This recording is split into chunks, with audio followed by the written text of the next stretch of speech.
Hello, and welcome to the Saladcast on Sunday, the 21st of June, 2020. I'm your host, Dan Train. Joining me today, Zachary Burgess. Hello. And indeed, Robert Kemp. Indeed.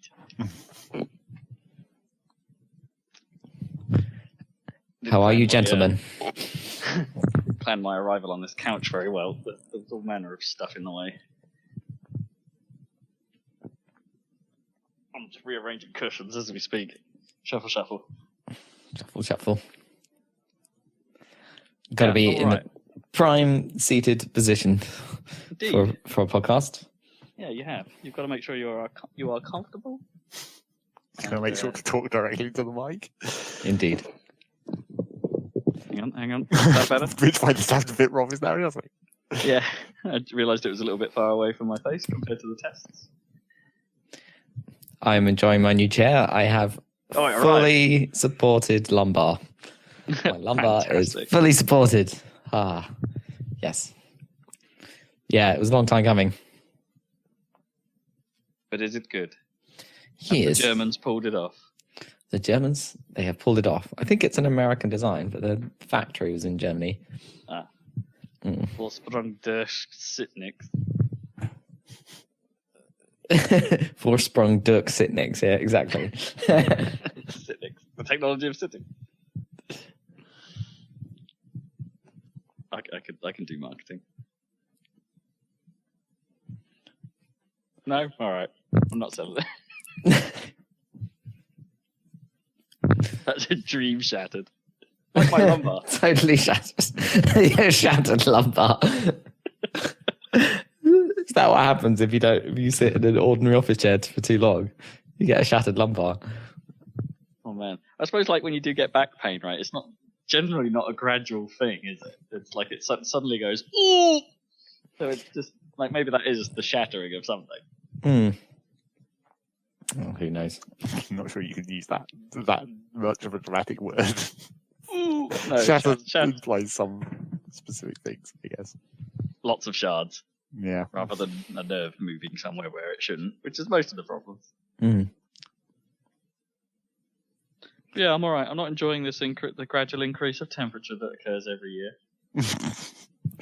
I mean, do you mean just in general, or due to being stuck indoors more than usual? A bit of both, but I'm not 100% stuck indoors. I'm lucky enough to have a garden. Yeah, that's nice. It's been alright. I've been sat out there. I got sunburnt on one of my knees. One, but not the other? Just one, yeah. What happened? Was one in the shade? I guess? Or maybe it was just like off-angled slightly. Or maybe it was the more roundy bit of my knee, so it didn't catch the light in quite the way the other knee did. I don't know. Or maybe I might have been crossing my legs, actually, because I'm doing it now. I've got my burnt knee over my unburnt knee, so maybe I was sat like that. Or maybe you're just sitting like that because you don't want to squash your burnt knee. Squash my burnt knee, yeah. Yeah. Of all the places to get sunburnt, just one knee. I've noticed I got a proper watch tan on though this year. Oh yeah. The white line has appeared. White lines.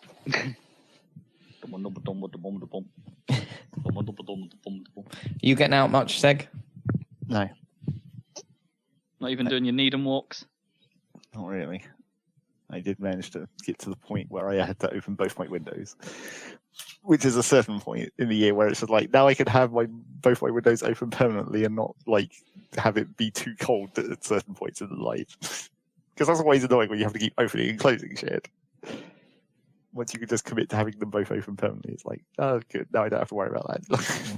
Don't have to constantly be dealing with my bug nets and whatnot.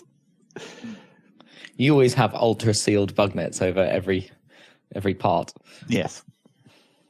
How do you tape them up? Do they come with tape? Or yeah, they have like little sticky Velcro that you put around the window frame. Hmm. That you just like the same stuff that holds the gauze in front of my barbecue tray. Hmm. But then the problem is that in order to get decent airflow, sometimes you have to open the door and then the bugs come in from the rest of the house. It's like I need a bug net over the door as well. You need a giant gauze over the door. One of the bugs just shouts, "There's an opening, lads!" It certainly seems like it sometimes. It's like, how did this get in here? Come on in, lads. Party's over here. What happens if meat to drink? if it rains heavily? Do you shut the windows then, or you just leave them wide open? Well, if it gets super heavy, sometimes I'll close them, but most of the time I don't bother. I mean, do the bug nets help with that? Like, do they presumably reduce the Not really. splash? But I don't really have like window sills exactly, or at least not big enough ones to catch much of the splash. So, and also being at the back of a house, I think I have like the better angle for most of the time, considering prevalent winds or whatever. Mm-hmm. It doesn't blow in towards my windows that much. Which is handy. And I guess you've got those windows that you actually can open quite wide. Yes, I kind of have to open them like all the way because of the bug nets. Because you have like the little arm, whatever, at the bottom of the windows that normally you'd use to hold them open, but then the end of the arm sticks into where the bug nets are, and you like can't have that, so you have to open them further. So the bug nets can be nice and flat and fully sealed. Nice flat nets.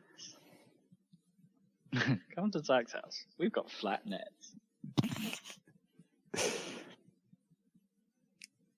And it's getting to the point where like I'm having to hoof my giant Dyson fan around the house to follow me. Like, where am I spending most of my time today? Okay, let's put the fan in here. Let's move the fan to the correct spot. Yeah, I did actually buy a little extra USB desk fan for my gaming PC that can just blow directly in my face. Not very powerful, but it's like it takes an edge off. I had to turn my fan on. Yeah, I bet it's going to be all gummed up again like it was last time. What gets wrong with it? Or when you haven't used it for like months or whatever, it just like gets, gums up, doesn't turn properly. But then luckily with this fan, it's easy to just take it apart and put oil directly on the motor. So it's like, oh good, just oil that up and it will go. Yeah, that's convenient. And then it makes your room smell of oil for a while. But because not only is there oil there, but it's also blowing that.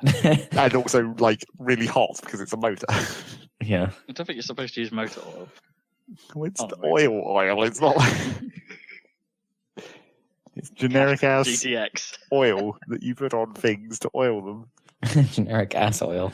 That wasn't what I was considering about oiling my PC fans when I was trying to get rid of the rattle in my case. I was like, do I use WD-40 or actual oil? It's like, I don't know. Yeah, I immediately thought WD-40 might have been a better choice. But I don't think WD-40 is like, is that technically even a lubricant? Because it's more like a cleaning product almost. It's a weird thing, isn't it?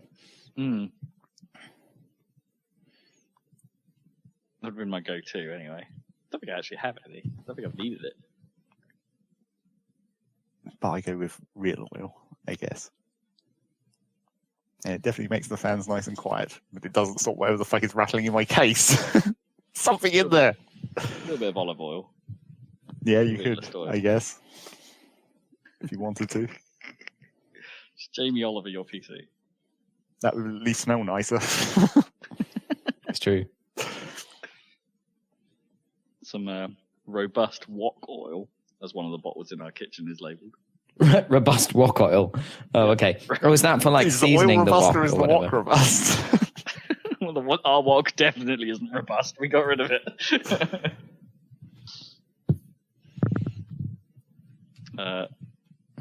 What happened to it? I guess it's like sort of rusty. Not so robust, yeah. No, not so robust.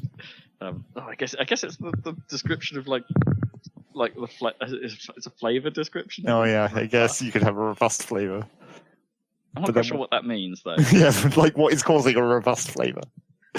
Is it just another word for rich or something? I think strong. Yeah, definitely. Yeah, I guess. It's just like try and think of one food that you would say has a robust flavor. I don't know that I can. No. I know when people describe food as being very rich, I tend to think of red wine sauces and things like that because I'm not a huge fan of them, and I think red wine sauce kind of overpowers everything. I don't think that's robust. No. It'd be more like a more closer to gravy. It's like Robust sounds like gravy. an adjective people use for like wine and stuff as well. Well, sure. Like, but pretty much any word you can say is an adjective that people use to describe wine. This wine You're is not allowed so to use any milky. adjective. The only adjectives you're allowed to use when describing wine are adjectives that aren't actually adjectives. Yeah, pretty much. That's kind of the rule. You get a real fajum up your nose. That was my favourite one. A robust fajum. Robust fajum up the nose. Who wouldn't want a robust fajum up the nose? So I want to know. I believe that's what a COVID test is like. Yeah, probably.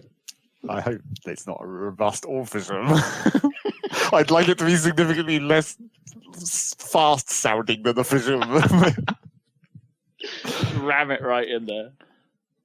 My friend got an antibody test yesterday. Oh yeah. Paid for it, 120 quid or something, but Ouch. was probably worth it because came back positive, so he knows he's had it. Oh, interesting. Quite good. But he had it, but was sort of one of those that was sort of unaware. No, he knew. I mean, he had to. Okay. He was down for the count for like 2 weeks. Oh wow. Okay. 10 days or however long it is.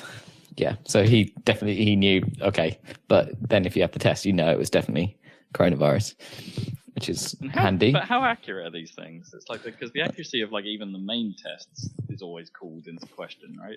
Yeah. Well, I don't know. I think it depends. Like, he actually went and had it done. Presumably they took blood or whatever. So, I mean, that's got to be better than swabbing stuff, isn't it? I think the problem with the antibody test is it's not necessarily a problem with the test. It's that we don't really know what that means yet. Yeah. How long do the antibodies stick around? Or yeah. Oh, I see. So he knows he's had it, but you don't know that you built any kind of immunity. Yeah. I mean, he probably does, but we don't know how long immunity lasts. If it, yeah. Yeah, interesting. But there doesn't seem to be any evidence that you can easily catch it twice, right? So far. Yeah. Anyway. How long till we get 20, though? That's the thing. COVID-19, so last year.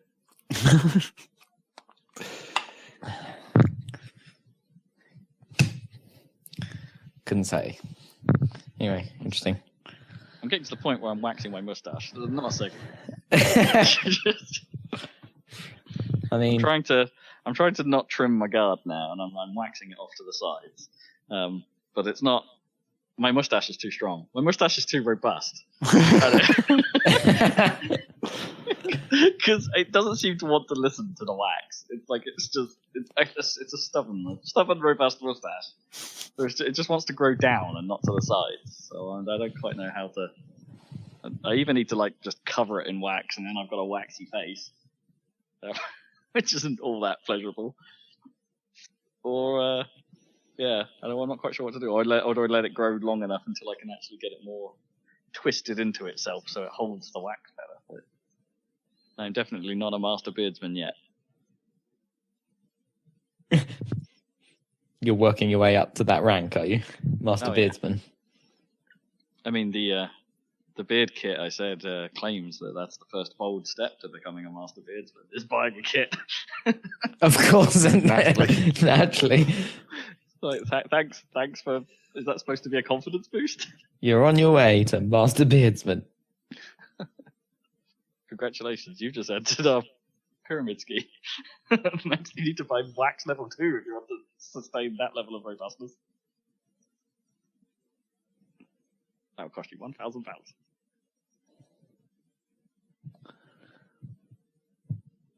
Beard Ponzi puzzles. That just reminded. That was in Doug, wasn't it? Like a pyramid Ponzi puzzle scheme or something. I'm sure.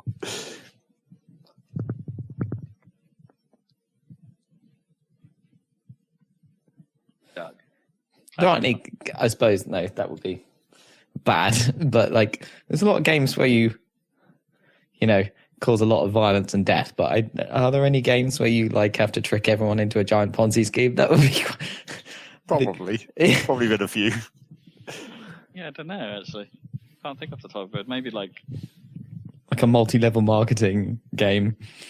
Well, hang on. Isn't technically aren't the old Facebook games kind of that? Right. Oh, Except yeah. in real life. What, like the mafia thing or whatever? Yeah, like you needed to trick your friends to start playing the game so you got benefits.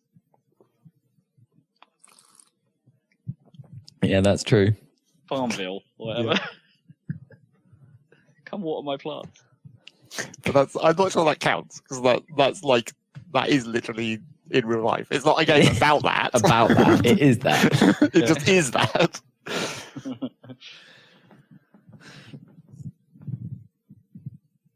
Yeah, I suppose you're right.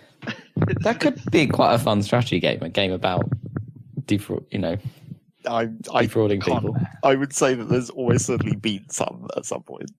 I don't know, because it'd be presumably like a really complex thing to actually try and make, right? Because it's got to be mechanically odd. Like, is it conversational? Is it puzzly? Is it something like that? But it's also got to have changing dynamics, right? Because people become aware of a certain exactly. Move on to other things. Yeah.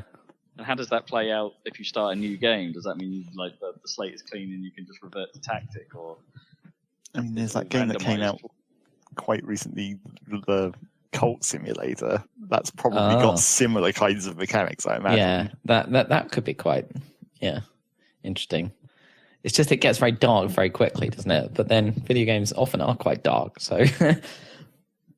Yeah, but you could probably pull it off and be like a happy-go-lucky con man or something, or maybe you eventually get to the point where you're doing casino heists or something rather than just being a straight con artist. You're putting all your conning skills together to make a heist.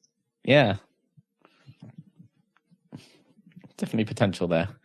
Pitch it. I mean, there's been mafia games where you have to do protection rackets and stuff, wasn't it? What was that game? Construction or whatever. Constructor. Constructor. Yeah. Yeah, that thing. Available on Steam somehow. Available on Xbox. Somehow got remastered for some reason, right? Yeah, just a bit. Weird. For some definition of remaster, I suppose. Yeah. Making it work is the first step for a lot of these old games.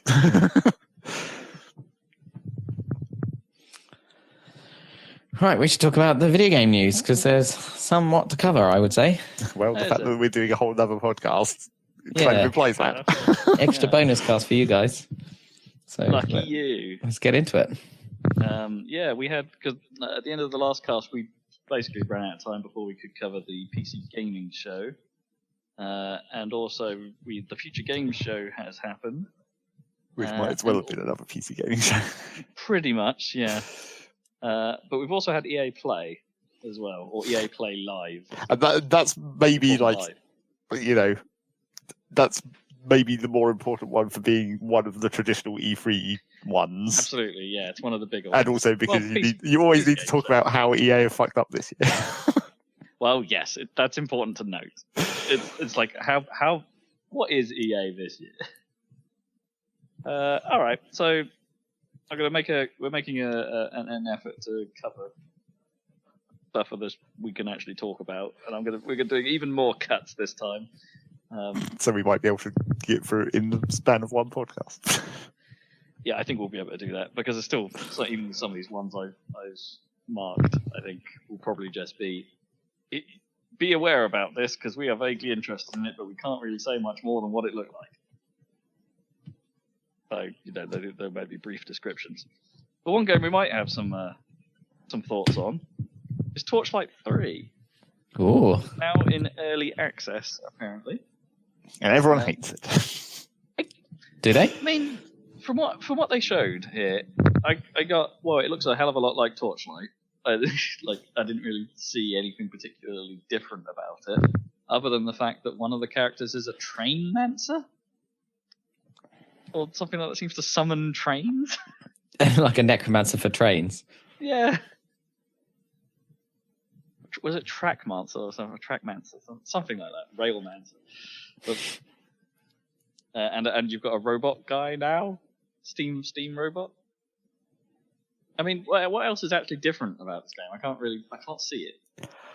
Well, the problem is that they were going to make a free-to-play MMO, and now they've taken that and hashed it into trying to make a sort of Guild Wars-y-esque MMO-styled, Torchlight game.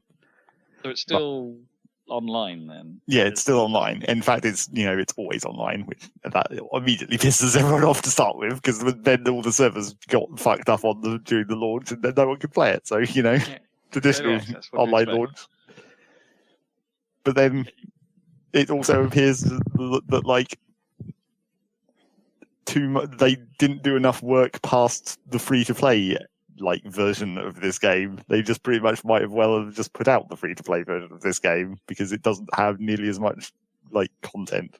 Even just the skill trees are smaller than Torchlight 2 skill trees, and Torchlight 2 didn't really have that much of a skill tree to start with. So you want more, not less. I mean, are we jumping the gun a little because it's an early access game, or do you think this is actually just their vision? Well, it's hard to say because I guess the vision was the MMO, but you know what I mean. Well, yeah, it's hard to say because there was also a lot of fucking around with the developer, the team, and whatever. I think I'm not sure the people making Torchlight now are actually the people who made Torchlight before. I think they partially sold the rights of the company and something. Right. It's not like the old Diablo people that originally made Torchlight or whatever that was back in the day. Was it Runic? Yeah. Isn't that right? Yeah. It's a different company now, I think, but whether that was whether it's still partially them and they had a name change, or whether it was just they totally sold it off or passed off development or whatever you want to call it. Licensed it or something. But yeah, it just seems like it's too much like another Torchlight game without improvements and maybe some subtractions.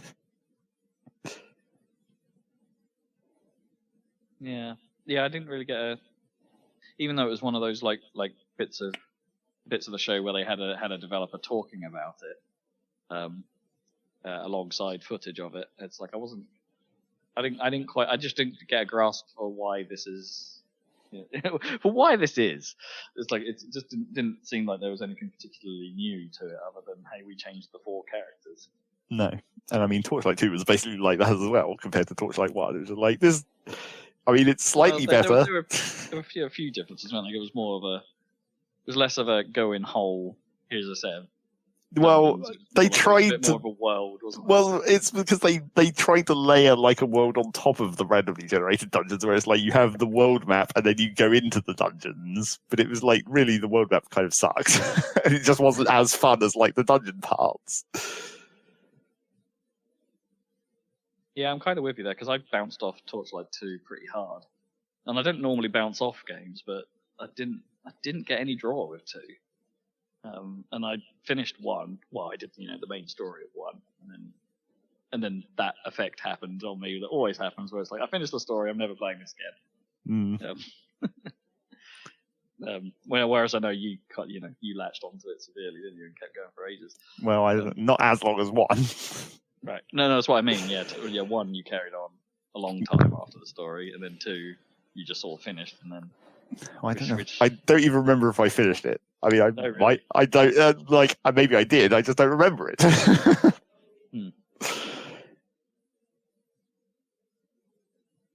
Nothing about the story in Torchlight 2 has stuck at all, apart from the alchemist dude from Torchlight 1 is the bad guy now. That's pretty much the only story point I remember about Torchlight 2. Right. Yeah. Well then. If you've got some Torchlight itch, maybe play Torchlight 2 probably. Yeah, maybe don't play Torchlight 3. I mean, that has been what has been happening to me. I've been thinking about Torchlight again. I was like, I could go play Torchlight 2, I guess. That'd probably be better. But I didn't.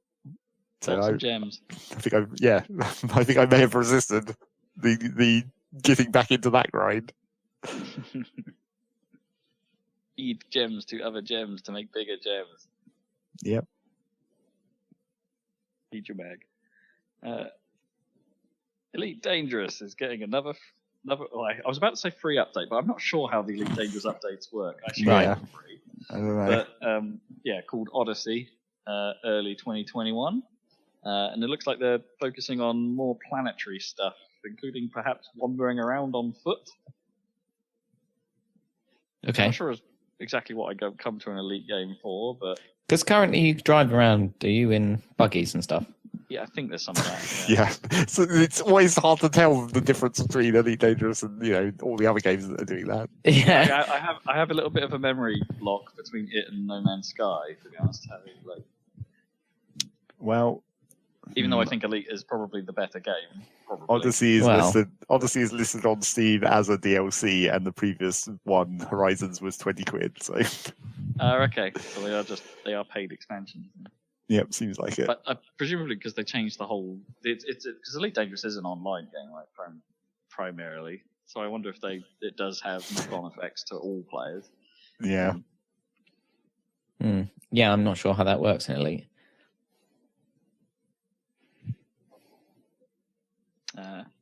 Yeah. I mean, presumably, if it for planetary stuff, it can just be like a separate zone that you go into, essentially. So maybe it doesn't. Maybe that is compatible with the concept of multiplayer. It's like if you don't have the DLC, you don't have the authorization to fly into planets. Yeah, maybe you can't, or you just don't have a landing gear or something. Yeah, like, you can't buy landing gears. Can't even get black market ones for some reason. Ooh, those black market landing gears. Yeah, I know someone who's relatively into his Elite, but he's only ever plays the base game on PS4, and just loves it for that. Really, he's never been engaged with any of the planetary stuff. So I don't know. Yeah, even maybe that's just because he's not got that far. I'm not sure, or maybe it's not apparent. But yeah, he's the one person I know that plays it. The one. Yeah, we already mentioned Persona 4 Golden is now on Steam, which is kind of a big deal. Yeah, that's cool. Kind of. But, I mean, deal, I guess. I mean, yeah, it's like it's people really like that one, right? A masterpiece of games, and it's just well, does this mean we'll get a Persona 5 PC version in like 6 years? Yeah, whenever Persona 4 actually came out. I've always found it weird that it just never did come out anywhere, like on too many platforms. Like, did Sony have a deal down somewhere? Well, I mean, it's not like it was like one of the bigger companies, because Atlas, they're not huge. Maybe they just were like, we can only make it for this one platform. Before all the platforms started to become one platform, where it becomes easier to make ports.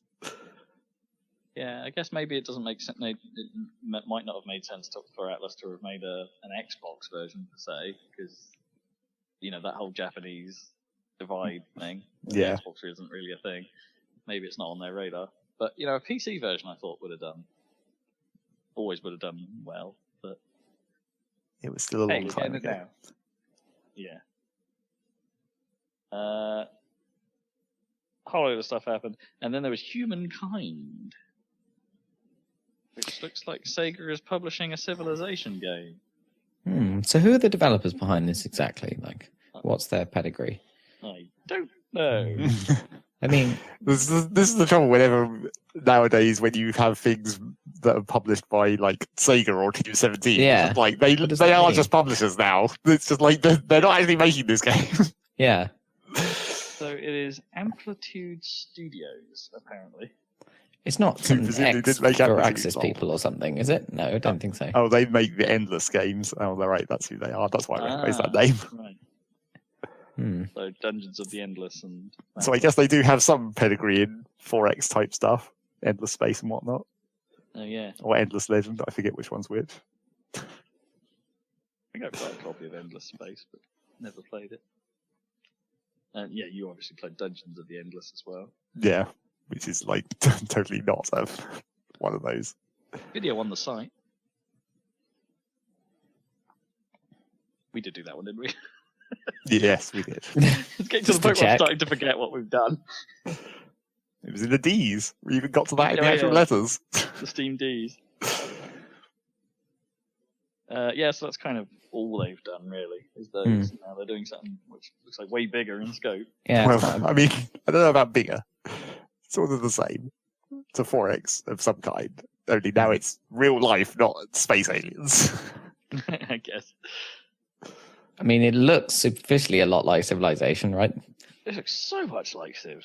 Right, except not quite as nice in art style, in my view. But there you go. It has a quite nice art style, but I don't know how it compares with Civ 6 for you guys. I mean, I would struggle to tell the difference, I think. Really? Put them next to each other. Partly because I'm not so au fait with how Civ 6 looks. I was more a Civ, I played 5 kind of guy. 5. Yeah. But no, I haven't yet touched 6. The only sort of like real difference I noticed is how the cities look, I think, in Humankind. Where they seem to sprawl more. Yeah. So they take up an appropriate amount of space on the map. Well, or more space. I don't know about appropriate. Depends what the actual scale of the rest of the map is. Yeah, it's hard to say in these games because the scale is pretty skewed just in general. Yes, it was always silly when cities even took up one whole square. Yeah, that always seemed. And in Civ 6, they like massively grow out, right? Don't they? Yeah, and they end up overlapping each other, and you're not actually sure which one's which city. Yeah. I mean, that sort of happened in 5 as well, to some extent. I guess that does happen in real life, but not that much. No, you don't have like a city that covers the whole continent, essentially. It's not Coruscant. No, I guess not. I mean, I get London's the weirdest one in this country, right, for that, because it's not... the various boroughs of London are still technically London, but it's a ridiculous area. Yeah. And then you think of Japan, where like most of it's... most of the area that is Tokyo and Osaka, it's kind of one place. It doesn't really stop. Yeah. Osaka is farther away though, isn't it, from Tokyo? Do you just mean like? Yeah, maybe I'm not thinking about. Was it Yokohama? Maybe is that maybe? Yeah. I mean, it's huge. That the whole Bay Area, right? It's basically one giant megalopolis thing. Yeah. There's no break. No. In the buildings, it's just constant until you hit a certain point in the Midlands, I suppose, and then suddenly it's like, oh, the houses have stopped. What's going on? Where are we? Oh, there's Mount Fuji. Pretty much how that happens. I like to play Japan in Civ 6 for some reason. I can't remember what their unit is. It's like samurai. It's pretty good. Yeah. I think I tried that in a co-op game with you, Zach, didn't I? I was Japan on Civ 5, right? It did not go well because everyone wanted to fight me all the time. I don't remember whether you chose that specifically or whether it was random though. I think we might have gone random. I feel like the easiest is often to get like the Civ where you get the special boost and unit really early on. Sometimes it can depend though, because like sometimes if it's too early, you never actually get to use it, depending on how you actually play the game. Depending on how you play, yeah. But I remember the Sumerians have some kind of war cart thing that means you just crush everyone right at the start. I think because the old overpowered tactic in Civ 5 was always cultural victory. So you had the civilizations that give you an early culture bonus, so you can get ahead, and then you're basically unstoppable. Right. When I forget which one it is, but there's like that one that gives you where it replaces the standard temple with like a better temple, and the temple is basically the first building you build in every city, and it's like that just gives you such a massive boost to culture. My problem often in Civ 6 is I ignore the religion part and then I don't defend myself and then they convert my whole civilization before I really notice. Yeah, that was annoying in Civ 5, where it was just like you had to commit super hard to super early to just like, I need to found a religion. I have to get in the door of making my own religion so I can actually claim a religion, essentially. Yeah. Because if you didn't claim one before the like whatever 6 there were ran out, you were basically fucked. Anyway, Humankind. You couldn't ally with a religion then. Well, I mean, you could, but it's fine for that to be. If it wasn't like, if you hadn't found the religion, you didn't get the bonus that would give, and therefore you were just automatically always going to be worse at that religion, even if you like adopted it. So it was a really dumb and annoying system. where you just had to make sure to found religion before all the religion runs out.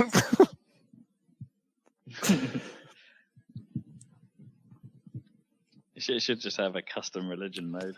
Like build your own. Like, why can't I be a pastafarian? It does. Well, now it does. Yeah. Oh, okay. Yeah, it definitely didn't in 5. No, it does. Yeah. In 6, and maybe in humankind, we shall see. Humankind, not to be confused with that Ancestors game. No. What else we got? Just random shout out to Evil Genius 2, because it exists. Seems like they took long enough to make that. It's been a while, hasn't it?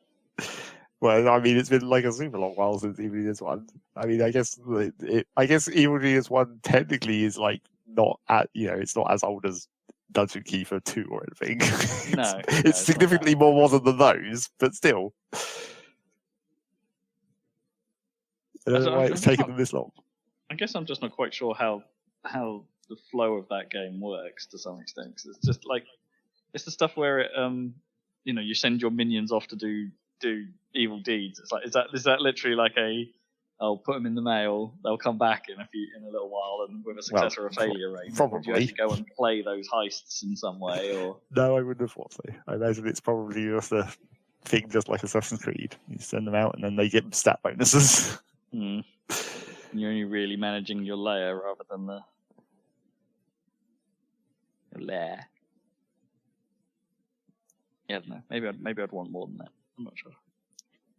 But it does seem like they've at least made something that's maybe slightly more interesting than the Dungeon Keeper 2 like traps or whatever. Like you basically have like your front-facing area of your lair where it's like, oh, this is a perfectly normal casino on this island. Sure. But then you've got to try and sleuth out who the spies are. Well, maybe. I don't know how it actually works. Yeah, exactly. That wasn't super clear. Still, I don't think you have long to wait. That's out this year. I'm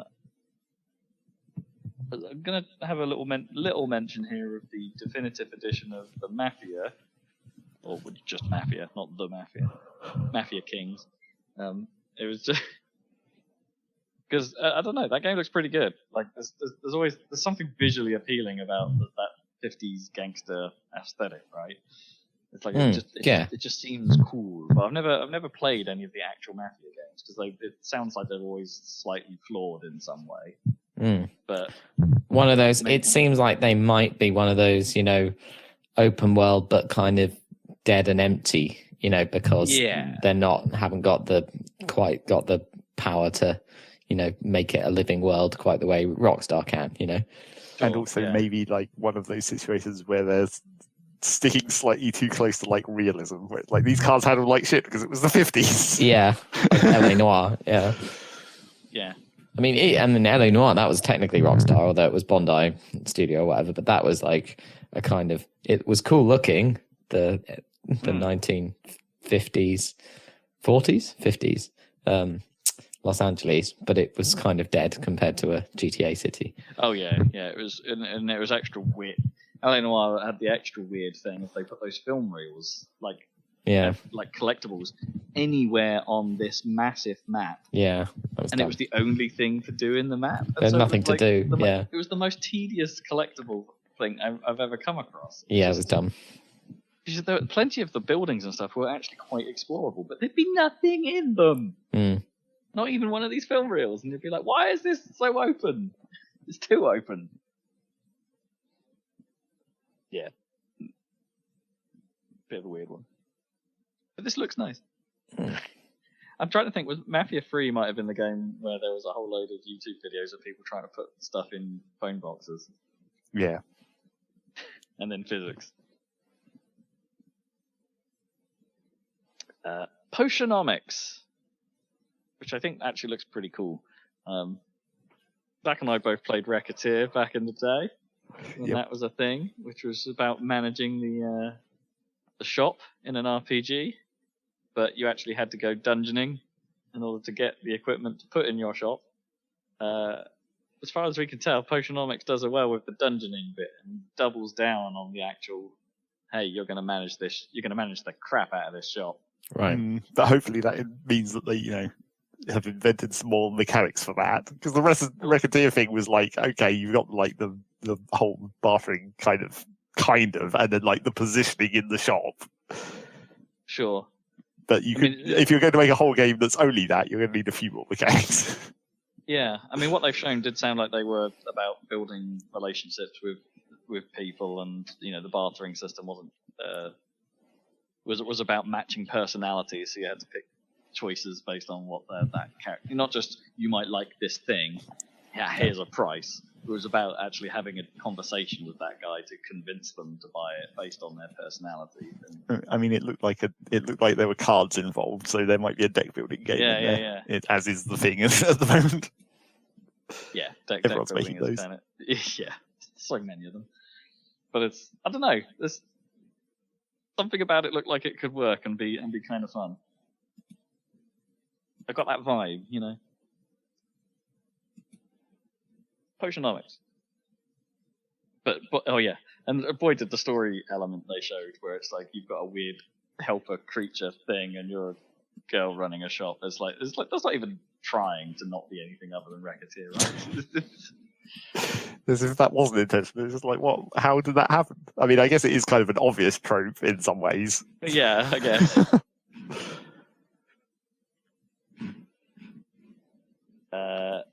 I've got a little marker here because Zach might know something about Story of Seasons, Friends of Mineral Town. Well, you know that it's missing the first part of its title. Harvest Moon. Yep. Story of Seasons, Friends of Mineral Town. Because for some reason they decided to release that with like not its full title. Like, I mean, is that an intentional like subversion?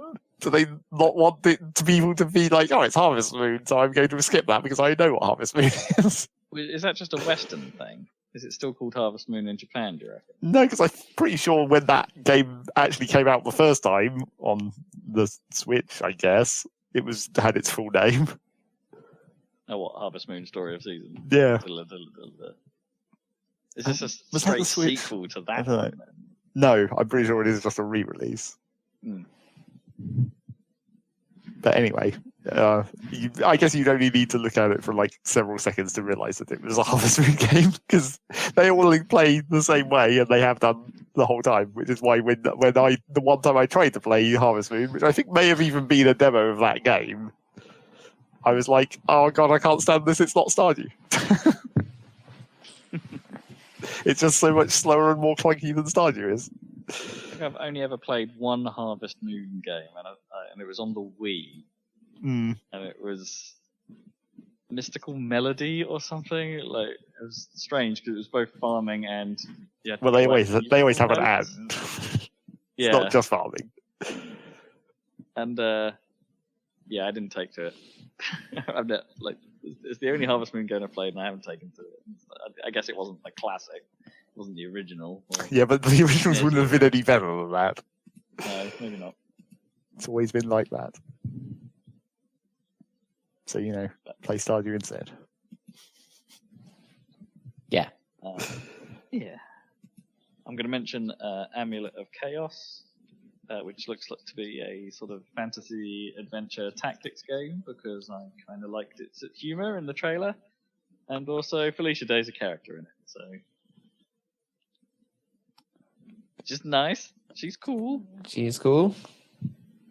Still. Yeah. Also, it's a tactics game, so it's not really a... I was a bit worried it was going to end up being like a dungeon crawler or another Torchlight-y type thing, but it's tactics.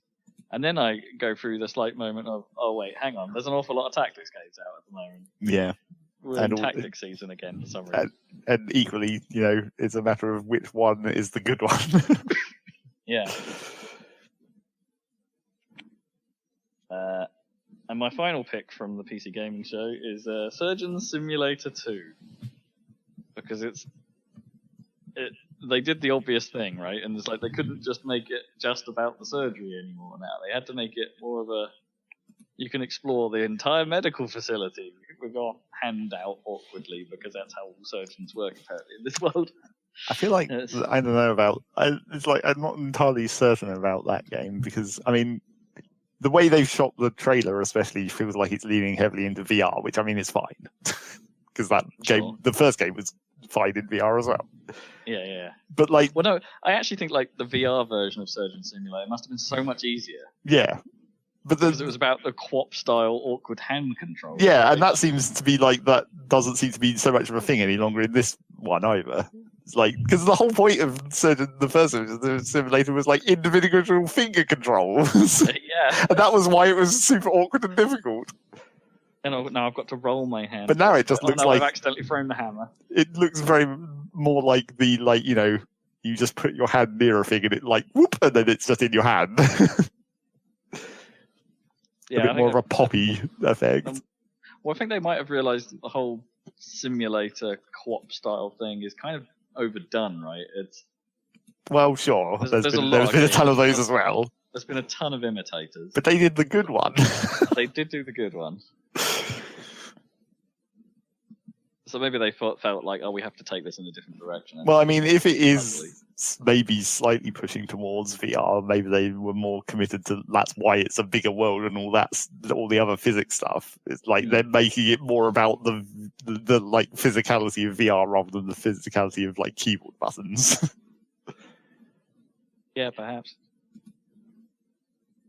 They didn't explicitly say this was going to VR, and obviously, cause if it was in VR, they'd have a new problem to solve, which is the moving around stuff. Sure. They'd have that classic VR. It was just something about the way it looked in the trailer; it felt VR-ish. But it's got a creation mode now, so you can make your own hospitals and scenarios and things. Whatever that means, outside the surgery part, which is the game. Yeah, like how crazy can you get with it? Like you can build this, like you can put a couch over here, and it's like, why? Well, yeah, I want them to go deep on that and have it like so you can define rule sets within like Surgeon Simulator's stupid mechanics, and be like, right, this is the game we're playing. Maybe. Intestinal Pong, I don't know. They should have just gone like. They should have.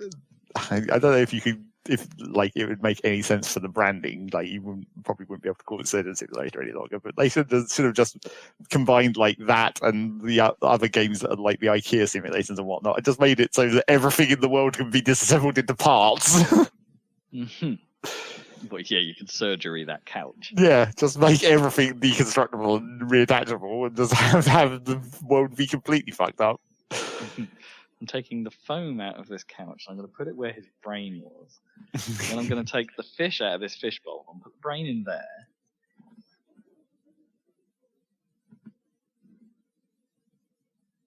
Because reasons. I'm a doctor now. Surgeon Simulator 2. Out in August, I think they said, on Epic Games Store. Operation.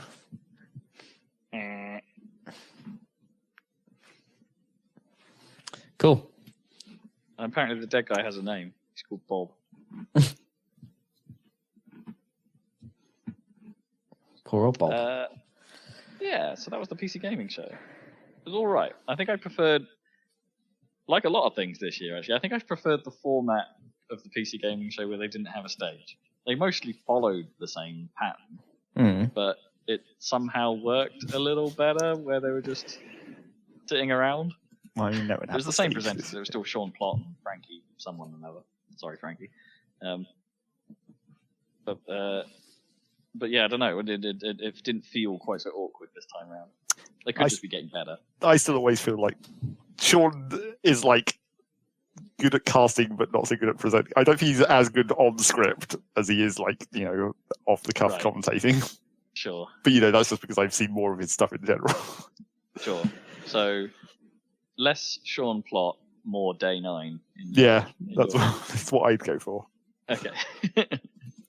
Also, weirdly, this is like one of those things that you probably shouldn't comment on, but he looked way older in the PC Gaming Show than he does on his streams right now. I don't know why.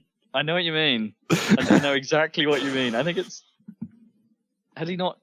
Was it his hair? Because he's got like a receding hairline, right? He's got, yeah, and it looked kind of grey. But it had grown a bit, right? And so maybe if he'd shaved it off, he'd actually look young. I don't know. That's a bit harsh. Yeah, it was weird. I don't know why. Maybe it's just that Playboy Mansion like jacket he was wearing or something. Yeah, maybe it didn't help, or maybe it was just some weird lighting because he wasn't in his usual, or weird to us, the people who would normally have seen him. Yeah, however that was even filmed. Yeah. Some green screen work at play.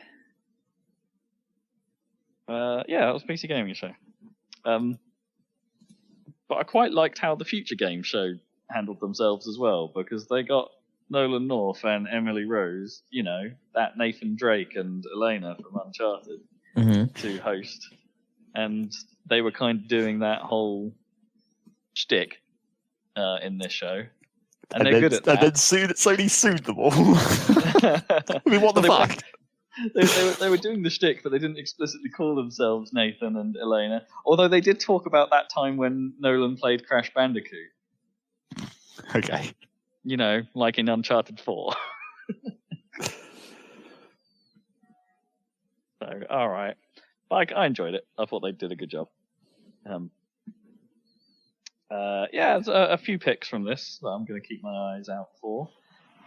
Signy, All Guns Blazing, which looks like a traditional shmup, but I got good Ikaruga vibes from it, or Ikaruga, however you pronounce it. Yeah, sort of top-down vertical shooter. But the enemy designs looked quite Ikaruga, sort of blobby ships that sit there. Cool.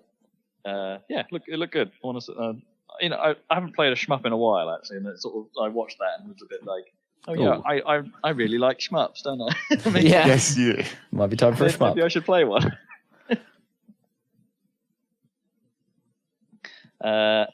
Hotshot Racing turned up again with the same trailer I think they showed at the indie showcase.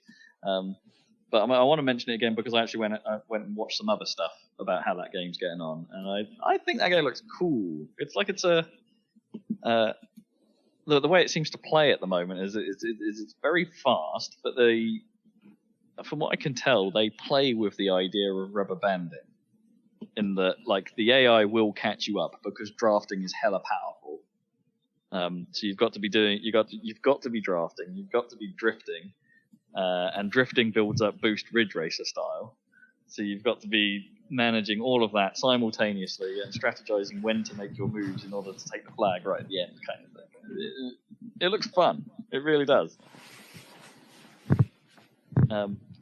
Also, it has old school video game tropes of like must put a Ferris wheel on the side of the track and go through an underwater tunnel for some reason, with a glass ceiling. I'm interested.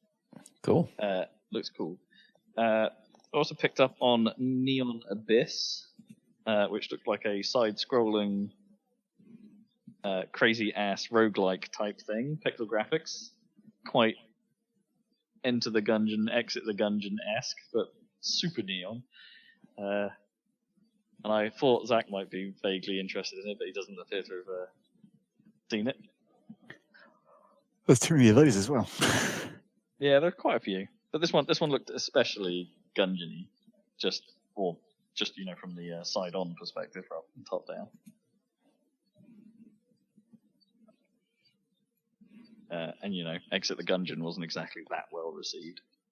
Enter was, but Exit not so much. But maybe this is that, but better.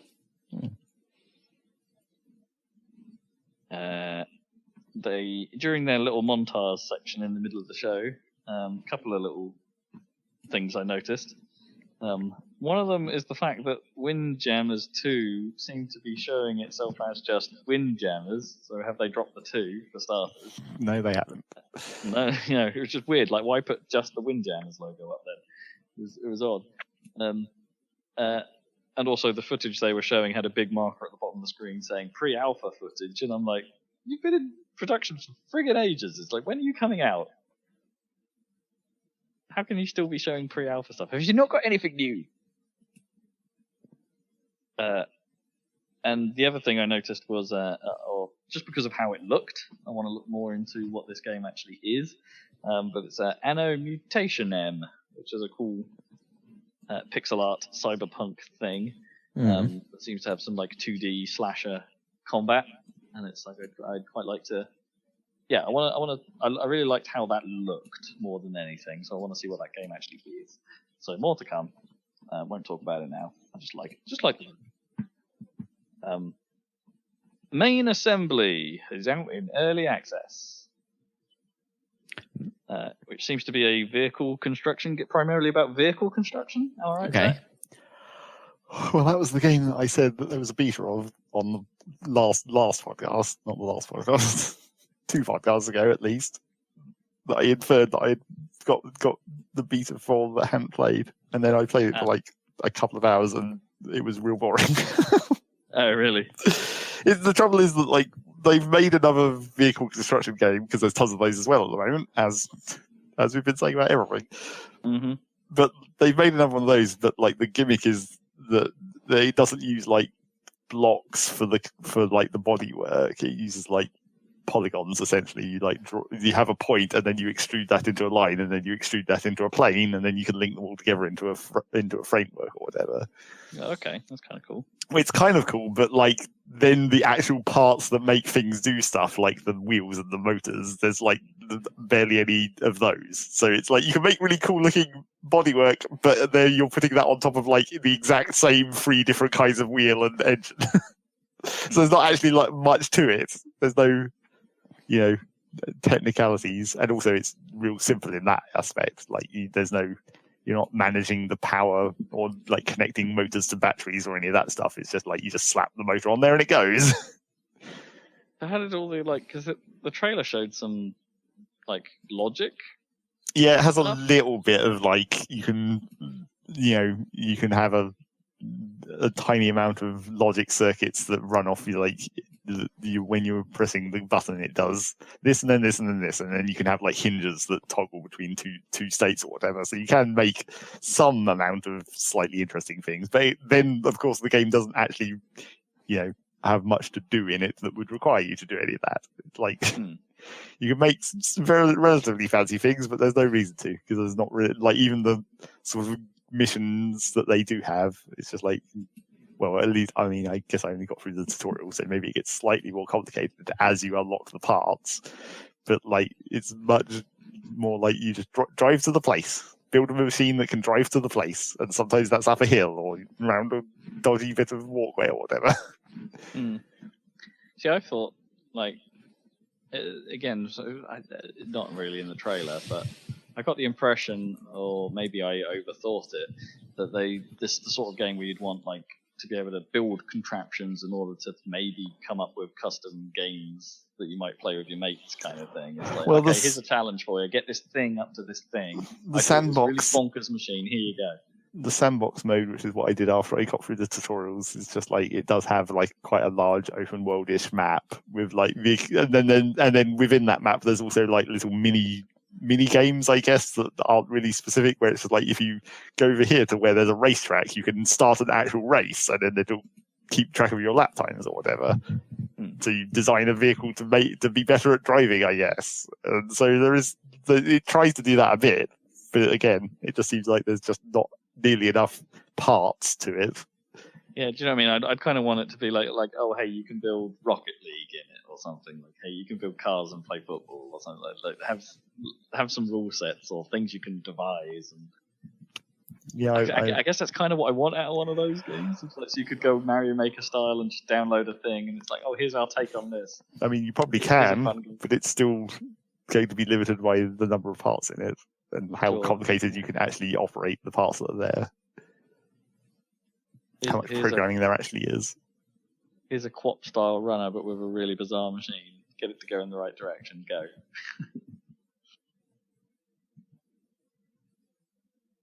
All right, so not on Zach's list particularly. I'm going to mention Blanco's Block Party, not because I think it's a particularly good-looking game, but because of some of what they've said about how this game is actually going to work, you seem to be constructing, like playing as these ugly-looking Lego Man type figures. I don't know, they're sort of halfway between a Lego Man and a Funko Pop, but weirdly fat, dumpy-looking things with like. You mean Roblox? Not quite. Roblox look more Minecrafty, but sort of that direction, I guess, but fatter. And it's like a create your own platformer sort of framework, where players can construct platforming games, or they can construct shooting games, or they can construct some other types of things. But generally, where you're this little fat sack boy running around. But they want to try. It sounds like they want to try and do a sort of Dreams on it a little bit, and so they're having things about verifiable ownership of content. So, like, if you make something, they want it so it can always be traced back to you in some way. So, if you're the creator of a particular thing, and then that thing gets used in lots of other levels, like that comes back to you in some way. Second Life. Yeah, kinda. And I don't know if I read into it more, but I kind of got maybe that means there'll be some kickbacks kind of vibe. I might have overread that a little bit, but that was just the way they said it is sort of describe things like that. Because they used the phrase, "We want to legitimize the grey market of video games," like as if to say, like, oh hey, when you're putting stuff on the like Steam store, for instance, or when it goes on the marketplace and it's being sold around, it's kind of a weird grey area of games marketing, and it's like, no, we want in on that, and we want to make it good. I mean, that is definitely what Second Life does, though, right? It's pretty much the same system where you create something and then you lock it down, and then you can toggle, like, can you edit this? Can you adjust this in any way, or is it just a completely locked set of polygons that you could only apply to a different character? Can you sell it? And I think Dreams has the same thing as well. It's the same systems. But I don't know. But Dreams obviously doesn't have any selling aspect to assets and things like that. I don't know. It seemed weird. But it just seemed like hugely brought down by the fact that these fat little characters and the art style of the thing just was hugely unlikable from my perspective. Well, I didn't stop Roblox. True. They were talking about other things as well, like they'd have, like, when the way they're collectibles, or the like if you were collecting blancos, that they would have stuff that was specifically only available for a set period of time, and then it will never be available again. So, like, they want ownership to mean something, and they stressed that.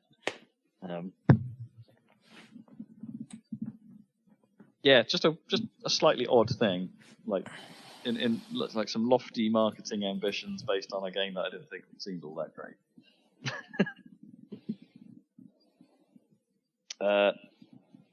What else do we got? Let's skip on down to let's just say Disintegration came out. That weird a bunch of ex-Bungie guys making a grav cycle shooter, but also with an RTS element. I think that was announced last year, maybe at TGA's. Yeah, that came out. Cool. There you go.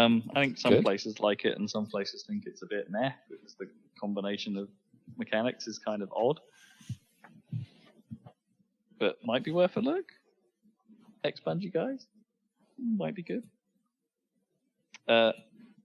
Operation Tango, out next year. I'm not sure the trailer really showed any gameplay, but they're setting it up to be one agent goes into a building to do a nefarious deed of some kind, whereas the other player, in a co-op fashion, is hacking the building's systems in order to enable the other player to do things. So you'll have to work together to get the job done. And I don't know, the concept obviously sounds kind of neat, but it all depends on what the execution is. Because I can't help but, in any of these sort of like asymmetric style games, I always feel like one player gets the bum deal, right? Like a lot of the time, like there's one role that's just not as interesting. Yeah, I mean, because you want ideally for it to be interesting to someone, and and then have a nice balance where some people want to do that and some people want to do the other thing. But typically, there's one annoying one, isn't there? Which is tricky if both players want to end up doing the same thing, right? Yeah, of course. That's the risk, and it's I see. I'm a little bit skeptical on what the hacker's role will be. Honestly, it's like. Yeah, I mean, you can easily imagine walking around a building and doing the sort of heisty stuff from that player's perspective. But like, what is the hacker doing? And like, there's like, are they just watching a map and saying there's a guy there? It's or I mean, I'm opening the door for you now. But that could be fun. Being like the operator from the Matrix or whatever. Yeah, like being this guy's like, on go your left. Tail. No, your other left. Run through this door, and I can shut the door. The guys can't follow you. I don't know. I think that could be fun if that's how it works. Be interesting. Yeah. 2021 for that. And also they showed the Kena Bridge of Spirits trailer again, the thing that we saw at the PS5. But like, okay, why are they showing that here? I was like, oh, there's an Epic Game Store logo that I didn't notice before. So this is also coming to PC. Coolio. Yeah. I mean, that's definitely good. Probably more of a console game, but I mean, it's nice to have it all the options. Yeah, it's just interesting. Like Sony, I guess, bought the console exclusivity, but still don't really care about PC, I guess, right now. Aside from the fact that isn't Horizon Zero Dawn still coming out on PC at some point? Oh yeah, I forgot about that. I still don't. I don't know. I still can't get interested in Horizon for some reason, even though it's supposed to be really good. I've seen my flatmate playing it, and I'm just like, it looks great, but this actual bit of gameplay just doesn't seem that interesting.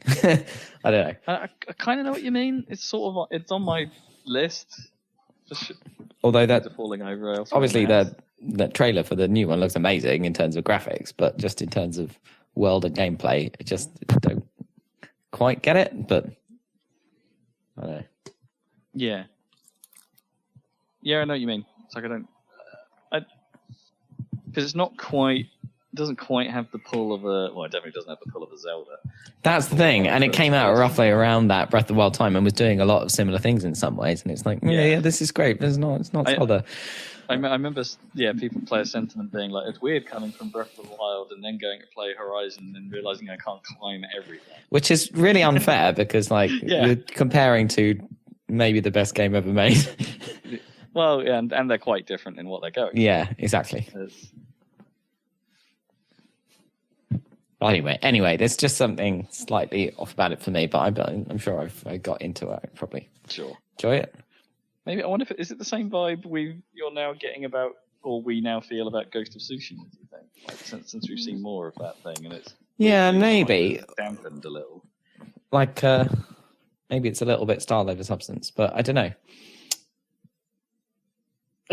Because some games can be. We could have said that about God of War looking outside in, but then you actually play it. Then you actually play it, and it's great. And I'm actually starting to get a bit worried about The Last of Us, actually, because it looks incredible, but like I'm a bit worried that it. Have you seen the sort of review scale on that? Like apparently, like it's a critically acclaimed thing, obviously. Yeah. As you might expect, but actually, user reviews are bombing, and no one really knows if that's a bombing campaign right now, or if people are actually just wailing on it because they don't like it. It's probably a bombing campaign, though. Probably the former, yeah. Yeah, I think. All the shit that happened before. It just looks. Amazing, like in terms of because typically like a game with that kind of level of graphical fidelity and stuff looks a bit more kind of whiz bang, and like Horizon, and saturated, whereas everything in Last of Us Part 2 looks really super like desaturated and like like rainy and maybe too much, but maybe it works like in the context of the game. My main concern is that like the story is going to be well, yeah, but not just hard going, because Red Dead got quite hard going towards the end, but it might suffer from being like over important, like, or whatever, or like you know, when it's trying to reach for something super serious but it doesn't quite earn it. That's what I'm worried about. Right. That's what I'm worried about. Whereas God of War did it perfectly, I think. Well, even the first Last of Us, like you can say, like, okay, yeah, it touched on some big themes towards, or some potentially world-changing stuff at the end of the game. Yeah. But the main focus on it wasn't on that. No. And I really, really hope they do that again, because it's like I don't want the best stuff with the little moments in some ways. Exactly. And it's well, yeah. Let's hope.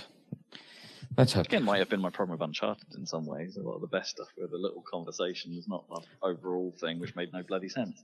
But, yeah, but then Uncharted can get away with it because it's a silly Indiana Jones adventure thing, right? Totally stupid.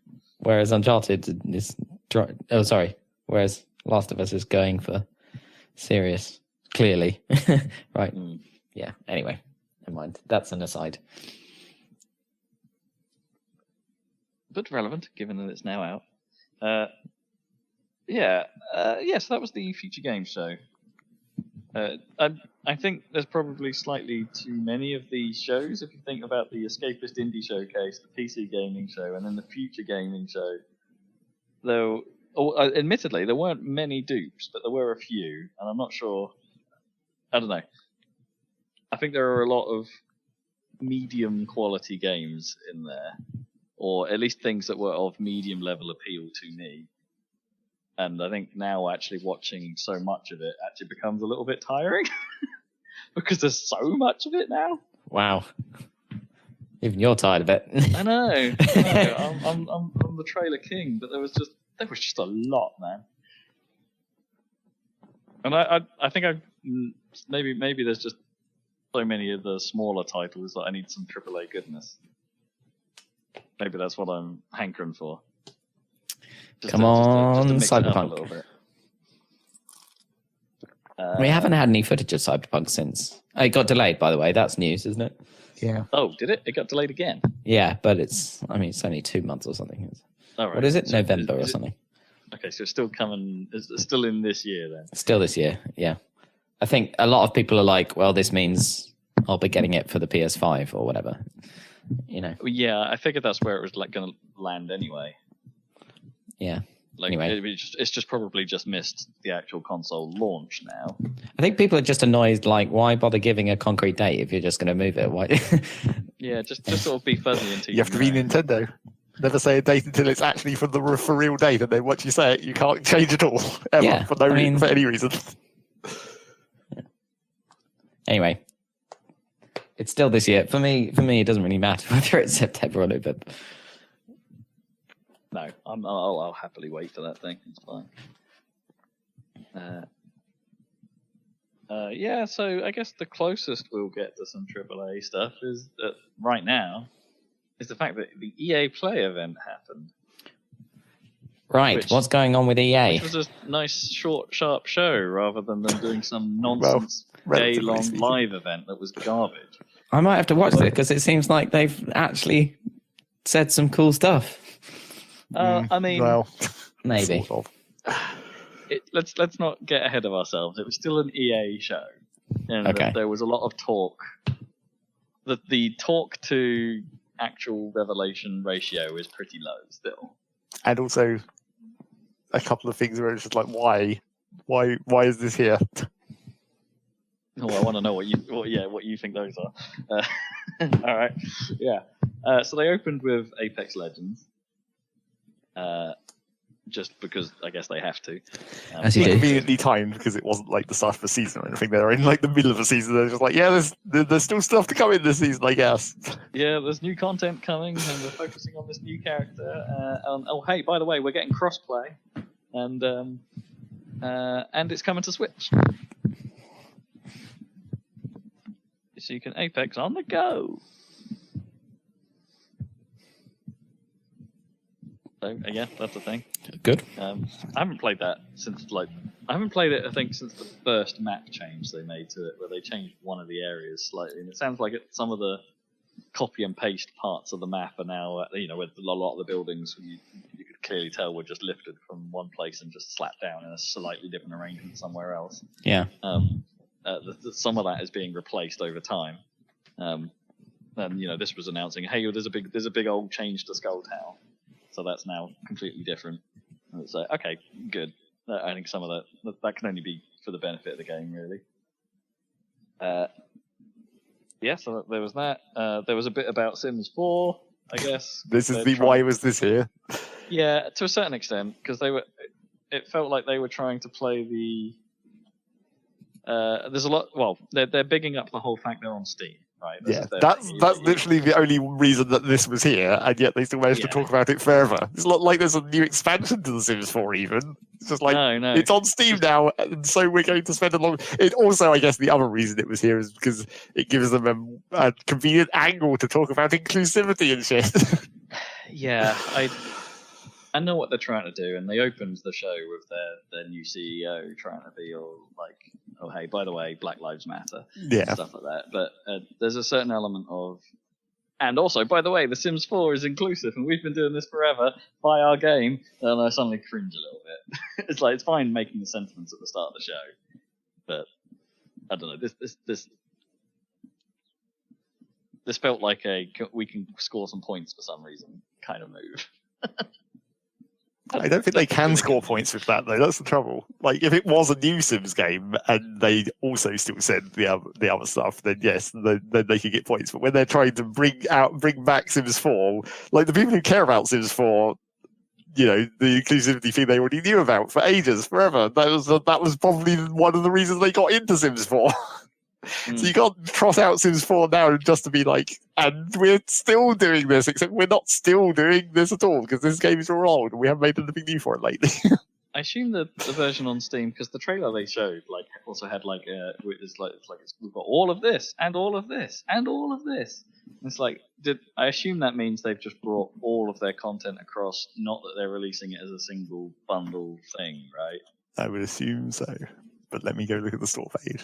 Okay. Well, considering the base game is labelled as £17, they're probably not packaged into it. Yep, all the decent DLCs here. In fact, every one of the DLC packs is more expensive than the base game. Great. Although, actually, technically, if they weren't on sale, they'd all be the same price. Right. Wait, so like £30 each or something? Yep. 35. Jeez. And there's 5 DLC packs. The Sims, everybody.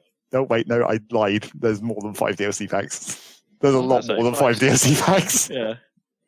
There's is there a button to buy them all? And if so, what is that price? There's 8 of them are the full £35 DLC packs, and then there's like another, the fuck only knows. Add all DLC to cart, £471. Jesus. Man. And that's with all of them being 30 or 20% discounted. That's madness.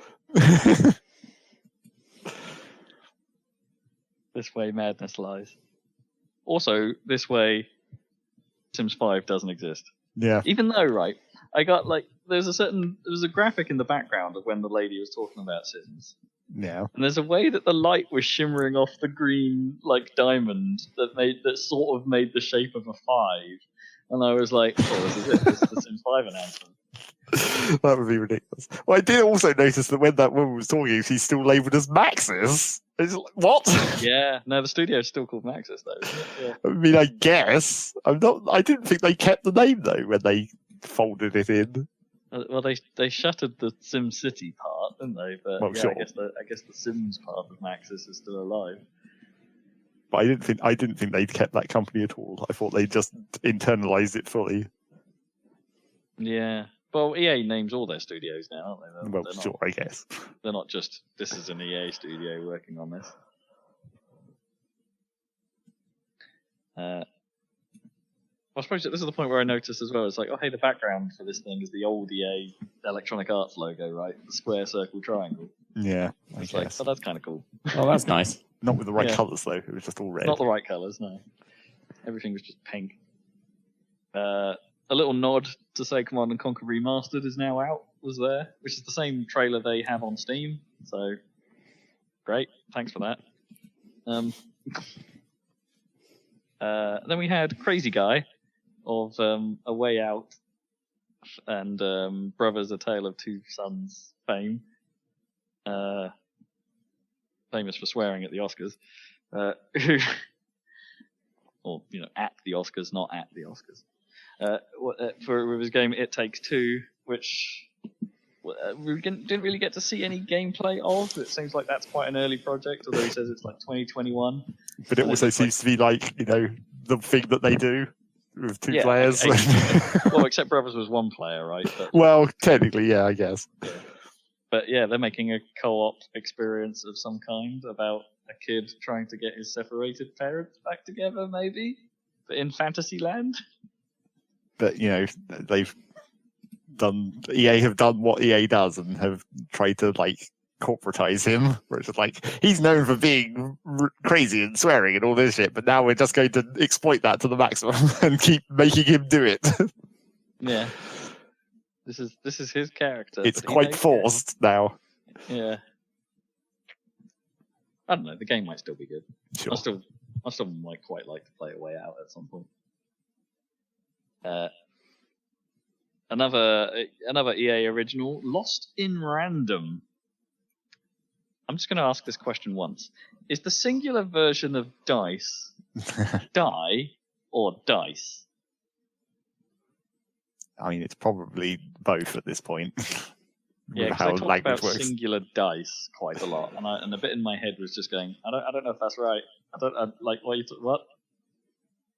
It's usually referred to as like a 20-sided die or something, a D20, right? Yeah, they talk about dice as a singular, which is strange to me. Yes, anyway, I'm pretty sure that that's wrong, but not wrong any longer. Yeah, as things are now. Everything's gone to the dogs. I can't even say dice properly. Yeah, I didn't quite get a feel for what this game was. It's like probably some sort of action adventure. Well, they did very briefly show bits of combat where she's just swinging a mace type thing around. Exactly, like walk up to enemy, push X, probably type thing. But yeah, you've got a little companion, which is a dice.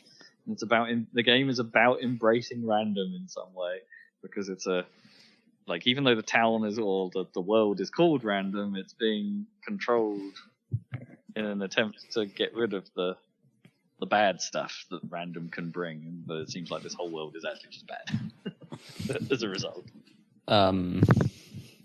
Okay. I mean, they wanted to control the random, and as a result, they made stuff worse. We're fighting the random with a dice. Yeah, we'll see. There'll be more of that. Next we had Rocket Arena, which comes out July 14th, so not very far away. And I'd vaguely heard about this before, and the disdain the Giant Bombcast had for it being called Rocket Arena, because, Quake Rocket Arena, that was a thing. I'm actually kind of interested in this, and I thought it looked pretty good, because they're trying to make Smash Brothers, but for a first-person shooter, as far as I can tell. So you don't die by losing health, you have to die by being blown out of the stage by rockets. Oh, I see, like Smash Brothers. Oh, I get it. Yeah. Okay. So it's like a platform fighter, I suppose, but you're doing it from first person with highly explosive rockets. But does it have like Smash, where you take damage and then makes you fly further? That wasn't clear. Okay. But I assume that's how that works. And it's a sort of a hero shooter, I guess. Smash, I suppose, is got characters.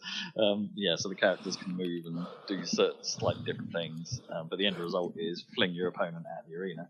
Whee! I don't know. It might be good. Just I'm not sure I'm totally on board with its art style, which looked a little bit overly family friendly. Like all of these goddamn games. Yeah, well, not. I mean, it was just a certain every character in this seems like a 12-year-old kind of look to them. just a little young, but I don't know. I think the idea might be sound. We'll see. Sound. Just don't call it Rocket Arena. Too late. All right, let's talk about what they ended with two fairly big things, because I'm totally ignoring EA Sports. Let's talk about Star Wars Squadrons. The latest banger from EA Motive. So this got announced and it's coming out in like October, right? I guess that's October quite far 2nd. away. Yep, yeah. This year. So I didn't see this coming, did you? No, I mean, we knew I think we knew there was another Star Wars project being developed, not by Respawn, not by anyone else, but by Motive. But I don't know if I don't think I guessed that they were gonna straight up go for the X-Wing versus TIE Fighter. Yeah, so this is kind of what I want, I think, which is like a game inspired heavily by those old X-Wing games, right? But not so complicated that you need a keyboard to play it, right? Well, they did talk about all the power management stuff but being there. It does have all the power management stuff, which is the core of it, right? That's necessary. But maybe they've streamlined how that stuff can work in the modern era. Yeah. I think that would be quite straightforward to do with a second analog stick, or I'm sure, or something like that. But it does look like, I had to pause the gameplay video to see, but you've got the radar thing, Mm-hmm. You've got the laser versus shield power levels thing, you've got the targeting display showing the thing that you've currently got targeted. So the whole targeting system has got to be there to some extent. Although it shows like a cool looking wireframe of your target rather than like an exact photo picture like it used to, which is cool. I mean that makes more sense. It being it does, yeah. How computers in Star Wars look. Exactly, it looks Star Warsy, and so it's like 5v5, right? They're showing different modes. It's like straight deathmatch basically, and then there's like the big mode is like you take on. It's like fleet battle, so you take on two. That's what they called it. So you have a dogfight, and then you take on two smaller ships, and then you take on the main capital ship, right, in the stages. Yeah. Which kind of makes sense. But it wasn't clear quite how the ebb and flow of that worked. No, exactly. it wasn't. It's like, you start with a dogfight in the middle, and then the winners of that, do they then choose the next step? Do they choose to either go on the defensive or go on the attack, and that's how the rest of the rounds play out? Is that like... Yeah, the winners of the dogfight become the people attacking. That would be the you'd way the round think. to go. But then can the defenders then push back in the other direction somehow? Yeah, tug of war. Adding even more rounds to Probably not. It's probably just like Battlefield. So, yeah. Well, the campaigns are like a fixed order, but if you win the first one, you just win. Well, it'll be like Battlefield, whatever that game mode was called with the bombs, where you push the point, and then if you destroy the point, the next point. Oh, rush mode. Yeah, rush. That's what it's called. But then that could end early, right? If you just defended a single point. Yeah, and I wouldn't be surprised if that's exactly how it works in Salt. It could be. Oh, right. So if you win the dogfight, go on the attack, but the defenders then defend the ships, they just win the whole thing. So defense might actually be the preferable strategy. Well, that's how it was in Battlefield most of the time, because it was fucking impossible to push the point in rush. We will see. So you might win the dogfight and then just go, all right, cool, we'll just defend and finish this quickly. Well, you assume that they have a choice, but they probably don't. If you win the dogfight, you push. So, yeah. But maybe you don't want to win the dogfight then. That's weird. That's not how games work. You play to win. I know, but like the sort of the high level strategy then is like, okay, if we know, you're speculating on something. Yeah, I know. It just seems really strange. Yeah. I don't think there's enough to go on. Strange. I think it seems like exactly how those modes would always work for attack defense. In fact, didn't Battlefield 1 have that, basically, where you have a big fight in the middle of... But it was spread over like multiple maps. You go out into the grand overview map. But I think you could stop the progression of that if the defense team won. But didn't that then end early as well in some cases? I mean, yeah, that was the problem. Like you could end it much quicker by. Don't know if that's the problem. Team. I think that's just how it works. No, but do you not see what I'm getting at? It's like there is a potential benefit for being choosing to defend because you could finish the match quicker and still win. I think you're like assigning arbitrary imagined point values to winning or losing in this mode. Like, well, exactly. We don't know what the conditions are for like win or lose. It's like, okay, if I defended the attacker's push, do we immediately just win the match? Because I don't think even in the Battlefield version, so then I get an attack phase, or I don't think even in the Battlefield version it mattered whether you won or lost, did it? There's no bonus to winning or losing. You're just progressing the fight further. Well, except you didn't if you lost. And you're the attacking team. Yeah, but then you just go to a new map. You just go to a new game. It doesn't. There's no actual benefit or loss to getting out of the match sooner or later. Well, except for the fact you won. Like, I don't know. Yeah, but there's no benefit to that. You could have, like, I don't know, like hardcore players would want to accrue their wins faster, right? So it's like, oh, we won a match, but we did it in less time. Now I can get into another match and accrue another win. And it's. I'm sure if there was value in winning or losing on defense or attack, they would have balanced it for that, but it didn't matter. Think of it the other way. Well, no, it's different in this case because there's a potential choice at play because of the dogfight phase. But that's not. You're imagining that there's some kind of choice that you don't just automatically win.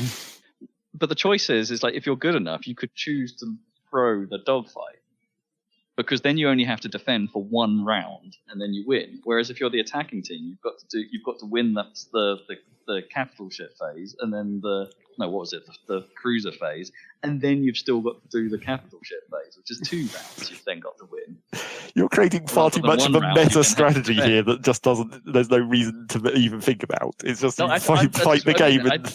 I think this is the intrigue of it. It's like they didn't describe exactly how this worked. And therefore, there's a potential, like, there has to be an ebb and flow mechanic to this that they haven't explained. Otherwise, you end up with this scenario where there's a potential weird meta. I don't think they have to worry about this weird meta because the weird meta doesn't matter. Well, they're pitching it like, oh, hey, build your squadron, do the thing, win. They're pitching it a little bit like an esport. And it's like, it's just... Yeah, but that's just what then clearly the meta does matter. I don't know. I don't know why. I don't think we know enough to know how it'll work. That's all I'm trying to say. It's like the way it sits right now. It could be odd, but there must be more to it than what. I'm sure there probably is to the whole thing. I doubt there probably is. I think it's exactly going. There's definitely more to it than what's shown in the trailer. That's for sure. Yeah, at least every aspect of it. But I'm not so worried about the multiplayer side. I want there to be a decent campaign. Yeah, so the campaign thing is like it's probably not going to be all that long. It looks like it's probably a setup for the multiplayer, but I don't know. It's like in I hope there's more of an emphasis on it than there was in like Battlefront 2, where they were like, "Hey, there's a single player campaign," and then it was like shitty. I'm hoping that it'll be a decent because they've got this whole, Vanguard Squadron or something. Although it was a bit, it looks like it's going to be a bit cheesy, right? It's like we'll kill those Vanguard scum. It's like just call them Rebel scum. Like why are you calling them? Oh, anyway. How do you know their squadron name? Yeah, exactly. Stuff like that. But maybe there'll be an explanation for it. But it's a good time to set a game, right? Immediately after the end of Jedi. That's what they did, I guess, with Battlefront as well.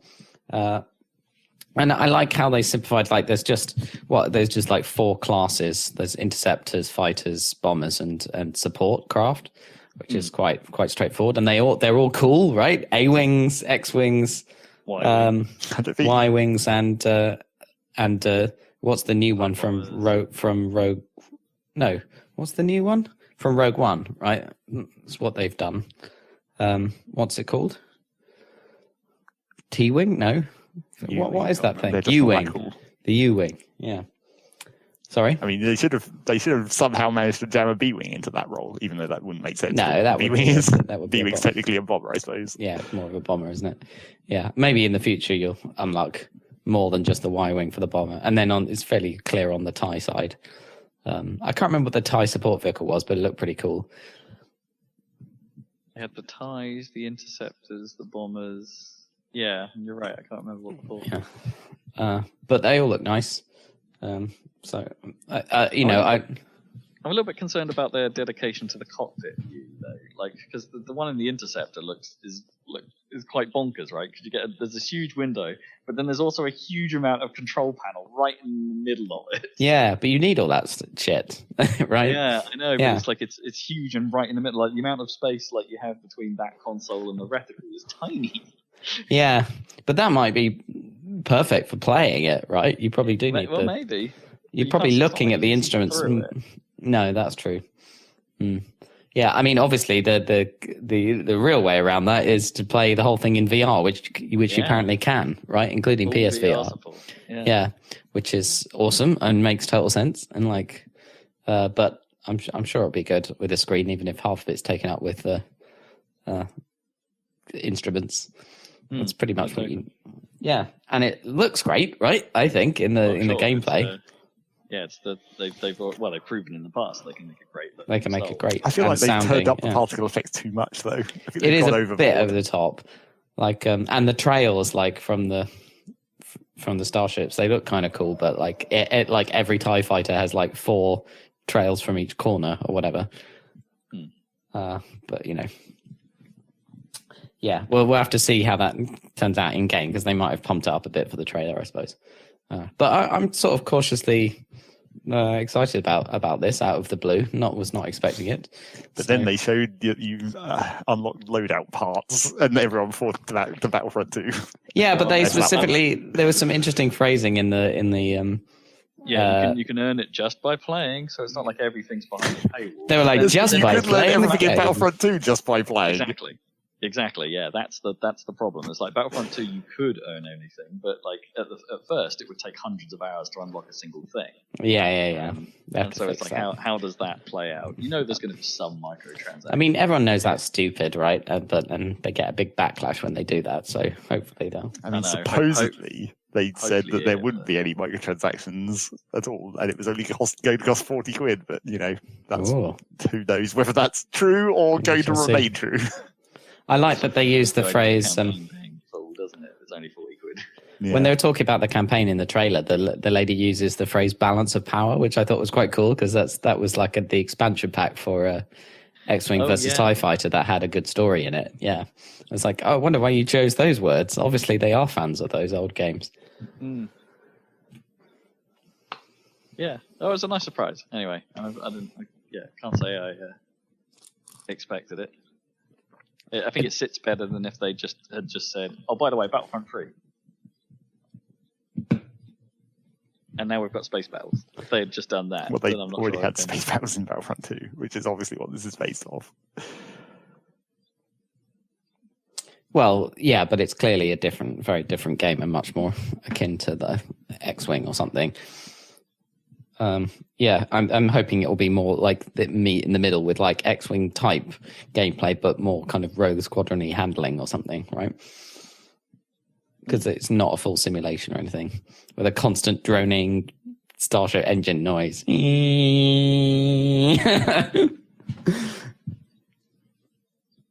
mean, it might be. It might be. We shall see. If it is, that'd be good too. So I'm quite cautiously excited about Star Wars Squadrons.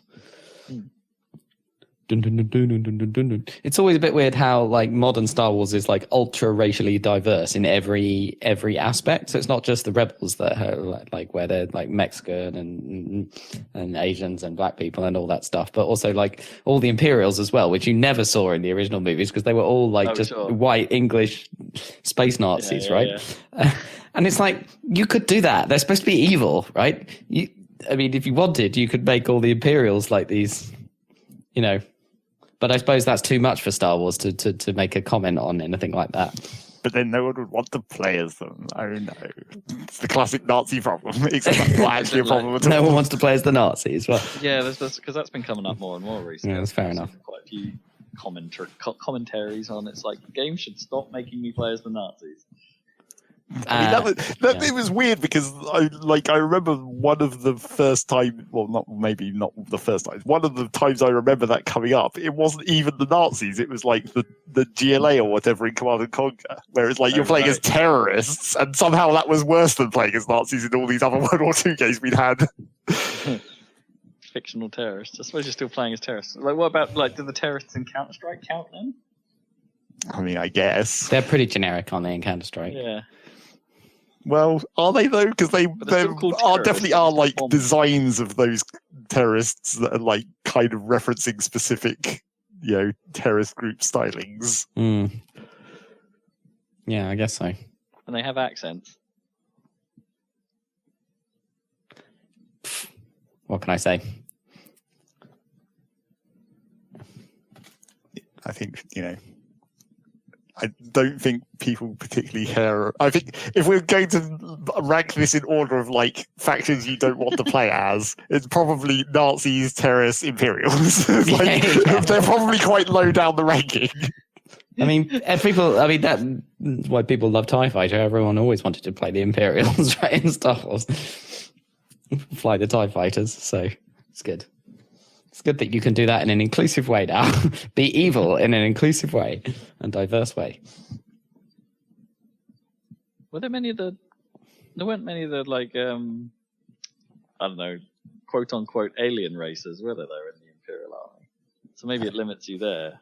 Yeah, I didn't see any alien or whatever rebel pilots in the trailer for this. I think. There were a couple. Oh, okay. Yeah. That's cool. Wouldn't mind playing a Rhodian or something. No one wants to play a fucking Rhodian, even though that's what everyone says. Why? I don't know why everyone thinks it's not even an interesting race, really, in Star Wars. Rhodians are cool. They're like medium tier. It's like definitely better, interesting Star Wars races that you could choose. What would you play in the cockpit of an X-Wing? Twilight. The Rhodians, by the way. The Rhodians like Greedo. Yeah. They're okay. like kind of boring. I don't know. Admiral Akbar. Yeah. Players obviously. Whatever the hell they were called. Fuck, I forget. Mon Calamari. Yeah, that's it. Which is a stupid name. But it was a bit odd that the main rebel capital ship doesn't seem to be a Calamari cruiser. That's what they usually use. It's like the equivalent. Isn't there some like law reason for that though? Like after the second Death Star battle, the Mon Calamaris were like, yeah, we're kind of fed up of all our shit like that. So we're done. So we're not going to be the leaders of the fleet any longer for a while. Oh, interesting. Yeah, I guess the design of that ship looks a bit more like the Resistance ship in Last Jedi, maybe, or something. Has a bit like a big fin down the bottom of it. Anyway, interesting. But I saw that the crew, the smaller ones, one of them's a medical frigate, which makes sense. I just thought it was a bit odd. Pretty sure you see some of the old blockade runner design at some point in that video. Blockade runner, yeah. I sincerely hope you can unlock the ability to send "It's a Trap" as a voice clip. Well, don't say that though, because remember what the various unlocks were for taunts and shit in Battlefront 2. Like, these are not the droids you're looking for and such. Don't Watch get those wrist any rockets. ideas. Dr. Gerva, stay on target. Turn on your targeting computer. It's funny that they do talk about. I didn't notice. That was one aspect of X-Wing that was quite fiddly, was like not only did you change the energy recharge of your shields, but you could also like direct your shields forward or backwards, and you could actually put their energy in the front and stuff. And that was quite awkward to do, but kind of cool. But that is in the movie, right? It's in the original Star Wars. They talk about put your deflectors double front, and then later on when the TIE fighters come, they're like, stabilize your rear deflector. They actually talk about that system in the original movie. But I think that might be too complicated to put into Star Wars Squadrons. They sort again. I think he mentioned. Yeah, I think they did say that. The power to the front and back. Oh, really? Oh, cool. Oh, but again, that could easily just sit on like the right stick, and you just push forwards or backwards to jiggle that dial up or down. I mean, there's still a lot to manage here, isn't there? Like maybe it's like you have to learn the D-pad combos, like up, left, set to a certain setting, or maybe you set presets and pull those up. Or it's like, even if you're talking, because even in like the older games, all the bars were linked together essentially. So you were only technically changing one option. It was just affecting three things at once essentially. Yeah, it was kind of weird. So it might not be that difficult to have it be all right stick and you just hold down a modifier button if you want to prioritize lasers or whatever. Yeah, maybe. Still, very interesting. Cool. It is as interesting as #Skate4. Or maybe #Skate4. #Skate. It's a skate game. It's definitely a skate game. Skate's coming back. How many years of people commenting Skate 4 on literally everything until this finally happened? Decade. They better not give up now, though. You got to make sure. Yeah, just keep shouting. Now every hashtag has to be #Skate5 for no reason. Well, yes. Yeah. Just start early. Is it going to be good? What do we know? I mean, it's entering what will become a very crowded space. All of a sudden, right? Well, I think it's just coincidentally, it's pretty much all of them stopped at the same time, and now all of them are coming back again. Well, a lot of the players that are coming into this space, I think, are projects that are trying to be Skate. In some ways, they were like, okay, we really liked what Skate was going for. We're sad that Skate 4 isn't happening, so let's make one. So that's how you end up with things like Session and Skater XL, right. That are very directly going for that style of skateboarding. But it might be coincidental that, we're getting that Tony Hawk's remake coming back. And, also, we've got Skatebird. And, there was that dog skateboarding game that came up in the Escapist showcase as well. Skateboarding. Suddenly hot. Indeed. Well, I'm really looking forward to the Tony Hawk's one, and I hope the Skate one's good, because I did like Skate, the original Skate game. I think I completed that one. That was quite weird, but it was good. Yeah, because they all, at least Skater XL and Session have come out and basically said they are focusing on the nail the trick thing. As in, doing the tricks is actually hard, and it pays to put in the effort to get even a simple trick right. Yeah. And that was kind of Skate's vibe as well, except it probably wasn't quite as tough as it sounds like these other games are going for. But it was still reasonably tricky to get some moves right consistently, at least at first. Or am I misremembering it? I remember having a hard time. No, it was quite hard to do. It took a while to get just the ollie and kickflip going at the beginning, right? And then once you got there, it's like, it wasn't so easy. I think they made the vert stuff quite easy just to compensate, but I didn't like that aspect of the game. It wasn't a very verty game. It was more of a street game, which is what I wanted. But then by the end of the game, you're in the X Games and going down giant ramps, and it's like, I'd rather be doing the... Right, it didn't play to its strengths by the end of it. No, I wouldn't say so. But that's a long time ago, yeah. Yeah, interesting. I wonder how a game like that actually can escalate then, in some respect. Yeah, that was one of the problems with the original Skate, was the demo was kind of the whole game in some ways. All you really needed was because if the core game is good, all you need is one skate park. I think it was time limited, but you could just keep restarting it, and then you could just learn the tricks and stuff, I suppose. But that's kind of what you want in real life. That's what skateboarding's like for most people, I think, is they have one skate park they go to when they try to do the street tricks, right? Not many people are doing vert all the time. Or... No, very few, I imagine. Yeah. Because you just find a empty swimming pool, right? Or you go to your local skate park. Yeah. Find a handrail down a set of stairs. Yeah. So you can have the most atrocious fails. Yeah. How it works, right? Yeah. And of course, Skate had some great Bales videos made of all the stupid physics of it. So the stupid physics of Skate is legendary. Legendary. So I'm hoping there'll be some really solid built-in obviously the consoles have built-in sharing stuff already, but make it super awesome for sharing footage of everything going right and everything going horribly wrong. I want an in-game jankometer. Yeah. Janky physics detected. We took a screenshot of that. What, like temporal scan? Yeah. It's like if you can't fix the bug, just detect it and make it the game.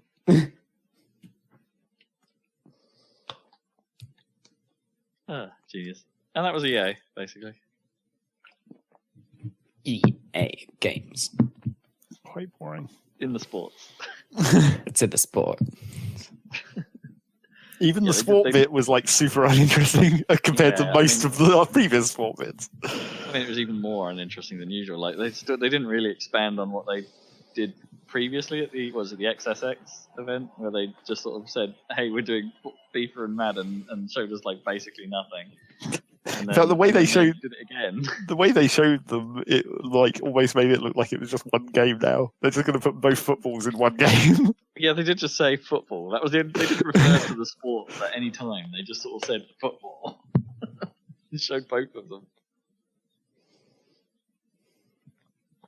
But yeah, does that mean they're accepting that like soccer is football? Soccer.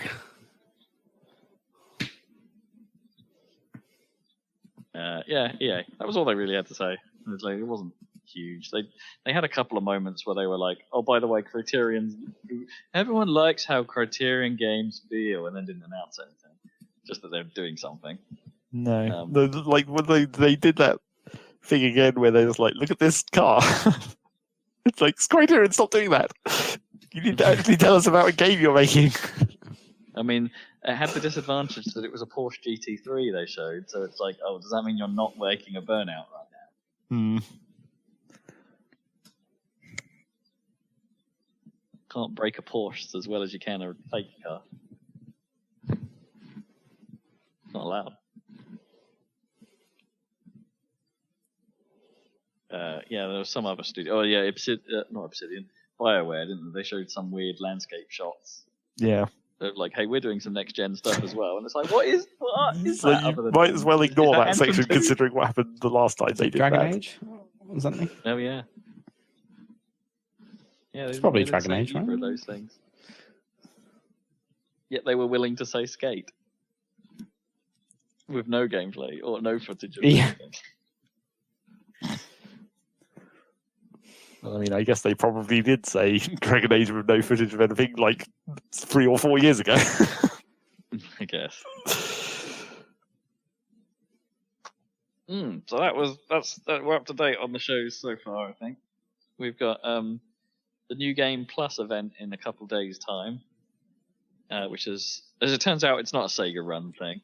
It's like a conglomerate of Japanese developers. Sega just being one of the publishing houses involved. But yeah, so that'll be a Japanese focused thing in a couple of days' time. And then I think we've got a bit of a breather until Ubisoft basically, and the July XSX event. What's it called? What, the July? Well, I'm calling it XSX because XSX Series X. Oh, right, yeah, okay, fair enough. Yeah, when is that in July? Like beginning of July? Mid, I think. Mid. Okay. Oh, we got like a month. Yeah, got a little bit of a breather. Bit of a breather. Okie dokie. Well, depending on whether Nintendo turns up, I guess. Well, yeah. They might suddenly decide to throw out something. They haven't said anything about what they're doing right now, so who knows? Apart from the Smash character, I guess. In a couple of days, they're actually going to announce the ARMS character. Tomorrow, in fact. Or today, by the time you're listening to this podcast, probably. Yeah, I guess so. Do we want to talk Pokemon Company announcement? Well, we probably should, because they did a thing briefly. But, we don't really care about most of that, apart from the one thing, because they obviously talked about the real Pokemon DLC is coming out, the first part of that, which we didn't care about that game, really. So we don't care about the DLC. Yes, the Sword and Shield DLC. Isn't that weird, because you have to be careful about which DLC you buy? There's that whole thing. Like, you have to make sure you buy the DLC for your specific version of... Like, you have to buy the DLC for Sword and the DLC I don't for know how that actually If you buy the wrong one, you're screwed. The store or whatever. Yeah, I've heard that say you bought Sword and you accidentally bought the expansion for Shield, you're screwed. Well, you can then just buy Shield and have both. Yeah. Yeah, you'd have to play it again. But it's like, the Nintendo shop doesn't deal with that, bundling it all together. Like, you've got the DLC pack. So. Well, but you should be able to get the right one by accessing the store from the menu on your game, right? Because it links the DLC to the store page of the game. Yeah. I think they've had to model it as DLC of each individual title because the Nintendo Store models each individual game separately. Yeah, I guess that makes sense. But yeah, buyer beware. Buy the right one. And then they also, had to come out with more mobile bullshit, as they do. Now you can brush your teeth and catch Pokemon, I guess. What? Not now. They've got to cover every moment of the day that's not, already occupied by Pokemon. So we've had sleeping, we've had Pokemon Go. Now we've got brushing your teeth. So it's Pokemon breakfast next, I guess. Pokemos. I'm eating my bowl of Pokemos. And then the one thing that people actually cared about is they announced a new Pokemon Snap, which is bizarre but cool, right? Well, the thing that I like at first I was watching it and I was like, okay, yeah, this is cool. It's new Pokemon Snap. But then the more you watch it, the more you're like, the animations in this game are so much better than Sword and Shield. This is like, goddamn! It just makes you even more disappointed for Sword and Shield, where it's like, if only it looked like this. That's because it's an actual Switch game, right? Not like a DS game. Yeah, it's because it's a fresh new Switch game, and also it's not made by like the Pokemon company; it's made by like Bandai. Right. Oh wow, is it? Oh, interesting. Like, are they? And also, I suppose it is because Pokemon Snap's like a rail shooter in some ways. They can just can all the animations. Yeah, right? Obviously, it's all like pre-fixed animations and all that stuff. So, I suppose there is some things that are still like they would be in a Pokemon game. Like the fact that Pokemon will pick up and eat the apples that you throw at them. That's still technically a special animation for every Pokemon, but it is the kind of thing you could imagine being in a regular Pokemon game as a one-off animation or whatever for every Pokemon. But at least it does look nice. So now we can hope that the next actual Pokemon game will look like this. But in the meantime, take photos. Want to see that speed run? Snap speed runs are kind of cool. Yeah. Sure. Even if you do that at normal speed, it doesn't take very long. Well, yeah, that's the other worry about this game, of course. It's like everyone loves Pokemon Snap, but that game was real tiny. So if you're imagining that, the Nintendo tax of this game is probably almost certainly going to be full price, regardless of the actual amount of content. It'll be £50, come on.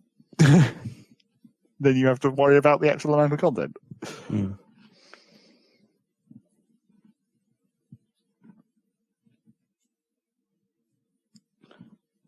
Pokemon. So, yay for the not actual Pokemon company making a better Pokemon game than the Pokemon company. Yay. Happens regularly. That's the thing about. Because people will always bring it up where they're like, if you go back and look at like Pokemon Stadium and some other like Gale of Darkness, which was a weird also spin-off Pokemon game. The Pokemon games that are Darkness. I don't know what that was. No, it was like a GameCube, partially adventure, partially Pokemon Stadium-esque kind of thing. Huh.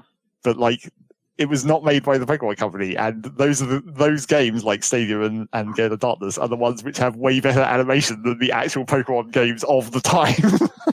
It's like basically the same thing happening again. The Bandai game that they're making now, the Pokemon Snap, has way better animations than the real Pokemon game. They're well known for it.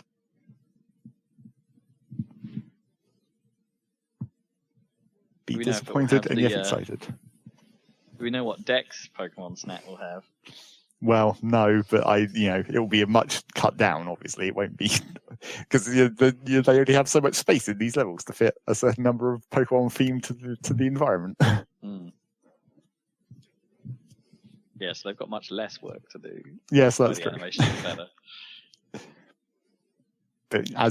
But then again, as we said about Sword and Shield, surely when they took the time to cut the Pokédex down, they had much less work to do to make all the animations. Yeah, but then they added loads. Yeah.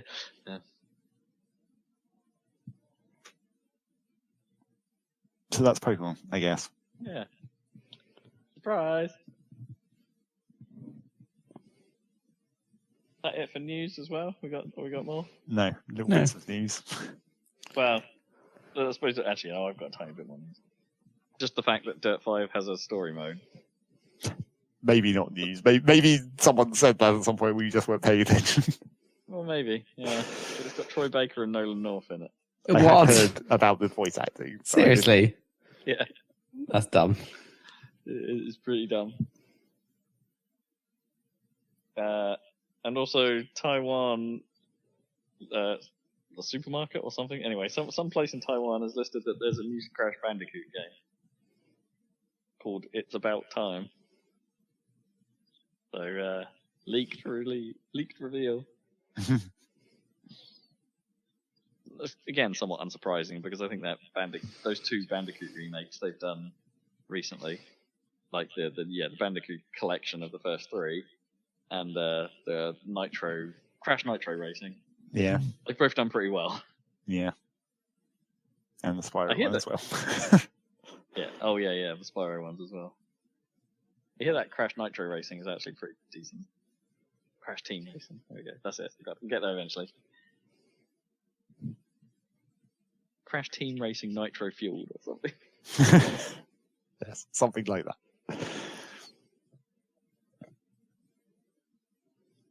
And that's news. Is it? I think it is the news. What about the Kerbal Space Program 2 debacle? What's the problem with it? Kerbal Space Program 2 debacle? Well, it got slightly delayed again, or slightly more delayed, or I guess, had they ever really said a date, really kind of delayed into next year.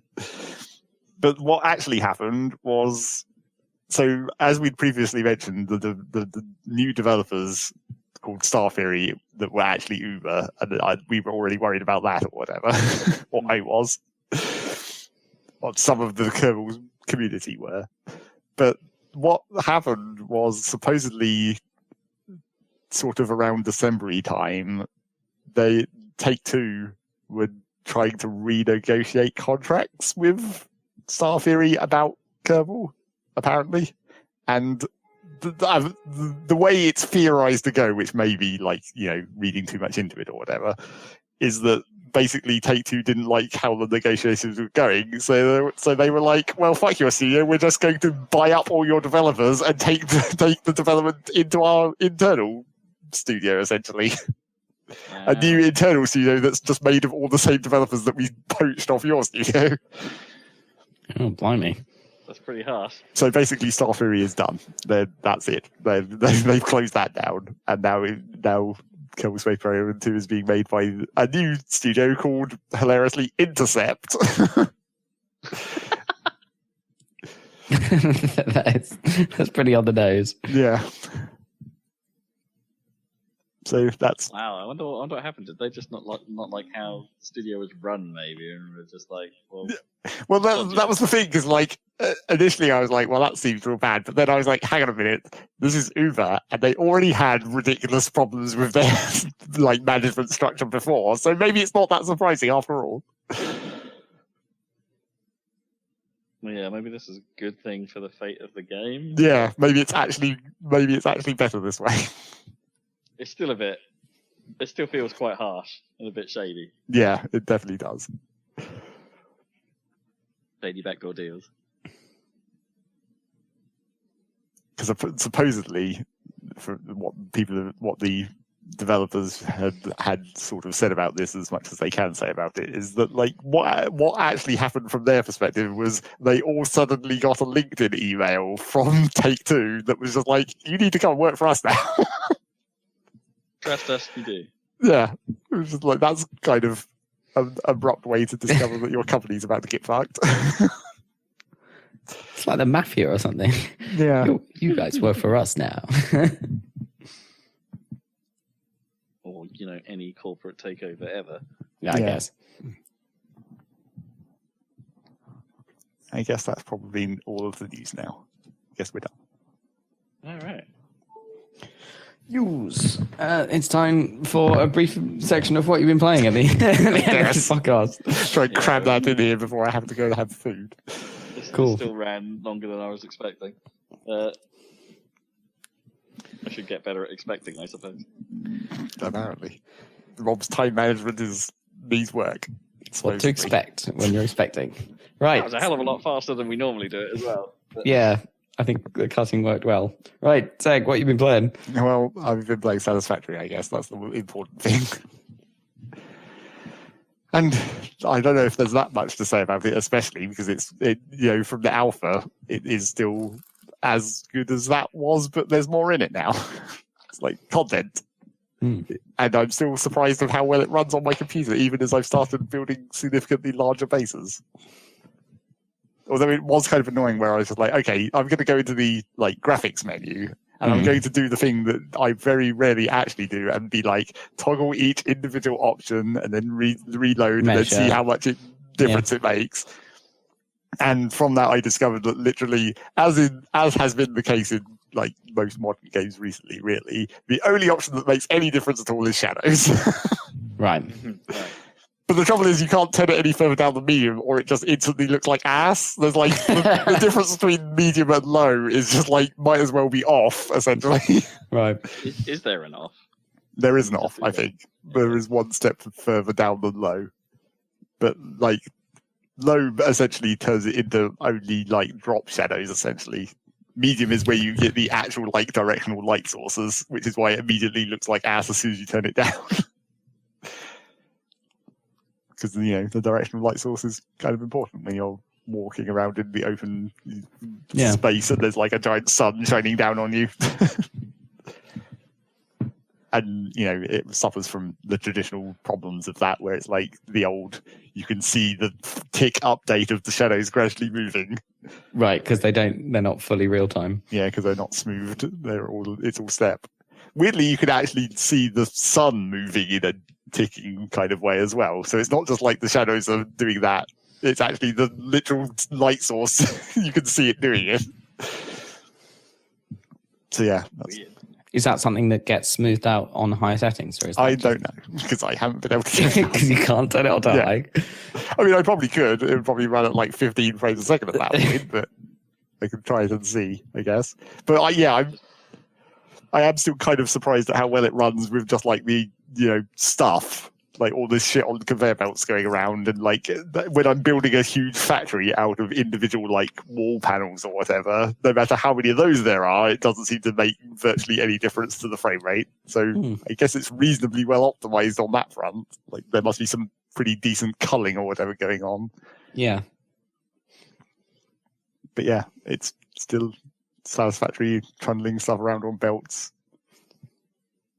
The higher level stuff hasn't really got super more complicated, I suppose. The one thing that was different is that for a long time the joke was that they were never going to put in pipes, because it was a ridiculous thing where in one of the very first trailers they showed fuel canisters on a belt.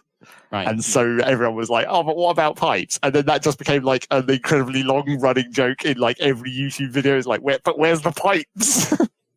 But then eventually they put in pipes. So, the joke came to fruition and now there's pipes. But yeah, liquid management is one of the newer parts that have only just been introduced. And it's almost too real.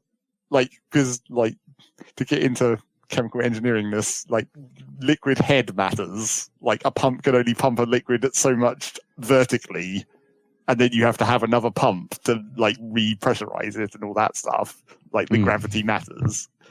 So, but then it's actually kind of more difficult to see that in game than it should be. They need a few more UI elements to maybe make that easier to manage, because you essentially just have to be you build a pipeline and you can sort of estimate from a wall is 4 meters high, and you can sort of be okay, so that's probably 20 meters upwards, so one pump should be enough to get it up that high, because pumps can pump 20 meters of head. But you can't really do it without just like turning everything on and seeing if any water comes out at the top of the pipe. At the top, right. And also, for people who maybe aren't familiar with how fluid pumping works in real life, that might be quite confusing, I guess. Yeah, it doesn't. To be honest, I was sat here thinking, yeah, I guess there had to be a limit somewhere, but I guess I never thought of that before. Yeah. So if you maybe, and considering how easy most of the other stuff in the game is, like how it does the maths for you, and it's like everything is like, this machine takes 30 of this per second to make 30 of this per second, and then you can change the ratio by overclocking it, and it's like all the numbers are just there. The fluid system feels like it could use a few more bits of UI to help you with it in a similar way. In fact, there was even UI that I didn't even know existed until I watched like a tips video where when it has all the numbers that are like it's 30 in and 30 out and that's at 100% and you can adjust it to like 200% or whatever, you could actually just like click on the numbers and just type in what you want and then it adjusts it automatically. Oh, nice. So you can be like, if you want this machine to make 15 items per second, that's 69%. Or if you want 70%, it makes this much per second. And you can just enter the numbers directly rather than having to use the slider even. So it's kind of nice. But yeah, running around that game, building unnecessarily large things, did a little bit of multiplayer, which is definitely needs more work than the single player, essentially. The multiplayer code is still obviously kind of a bit jank in places. Did they improve the resolution of the truck recordings? Because we had that, you mentioned when back in the alpha, that when you were recording truck paths, that sometimes it would get it a bit wrong because it wasn't necessarily recording each enough steps. Yeah, I wouldn't say it's necessarily higher. It's hard to tell because I've really only made like 1 or 2 truck routes, and they've also been kind of straight, not nearly as complicated pathing necessary. Sure. But yeah, I don't know. It seems sort of probably the same. But I think that system is like good enough if you drive it right. Because I think the trick is to actually like slow down. If you as a human could drive this at full speed, but it's quite complicated, maybe slow down a bit and just let the pathing like record a few extra ticks, essentially. Deliberately allow the AI to deal with it better, essentially. But yeah, and I haven't quite got to trains yet, which, is the easier pathing, I suppose. You just tell it to go to a station, and then it does. But yeah, it's reasonably well made for what it is and runs surprisingly well. We'll see how it gets towards the very end of the game. The problem I've been having at the moment is I've come up to the point of the game where I just have to basically demolish everything and rebuild. Everything up to this point, I've just been like bolting new bits onto the stuff that I'd already made. But now I'm like, I need way much more throughput to make stuff in a reasonable amount of time. So I essentially have to scrap all these things where I've got one machine that's overclocked to 250% and multiply that out to like 5 machines that are only 100%. So I'm having to basically demolish everything and rebuild, which isn't too stressful. It's more of the actual demolishing and rebuilding isn't the problem. The thinking is the problem. That's the bit that takes time. Even with all this helpful pre-done maths, you're still like, how many belts do I need again? Which class of belt does this need to be? How many of these machines do I actually need per mine or whatever? But yeah, I'm getting there. My base is weirdly like... It's weird because nothing really has gravity. You can just... Once you've built something, it just stays where it is, even if you demolish everything else around it. So my base is kind of like a bunch of floating floors at the moment that will at some point become a building when I bother to build all the rest of the walls.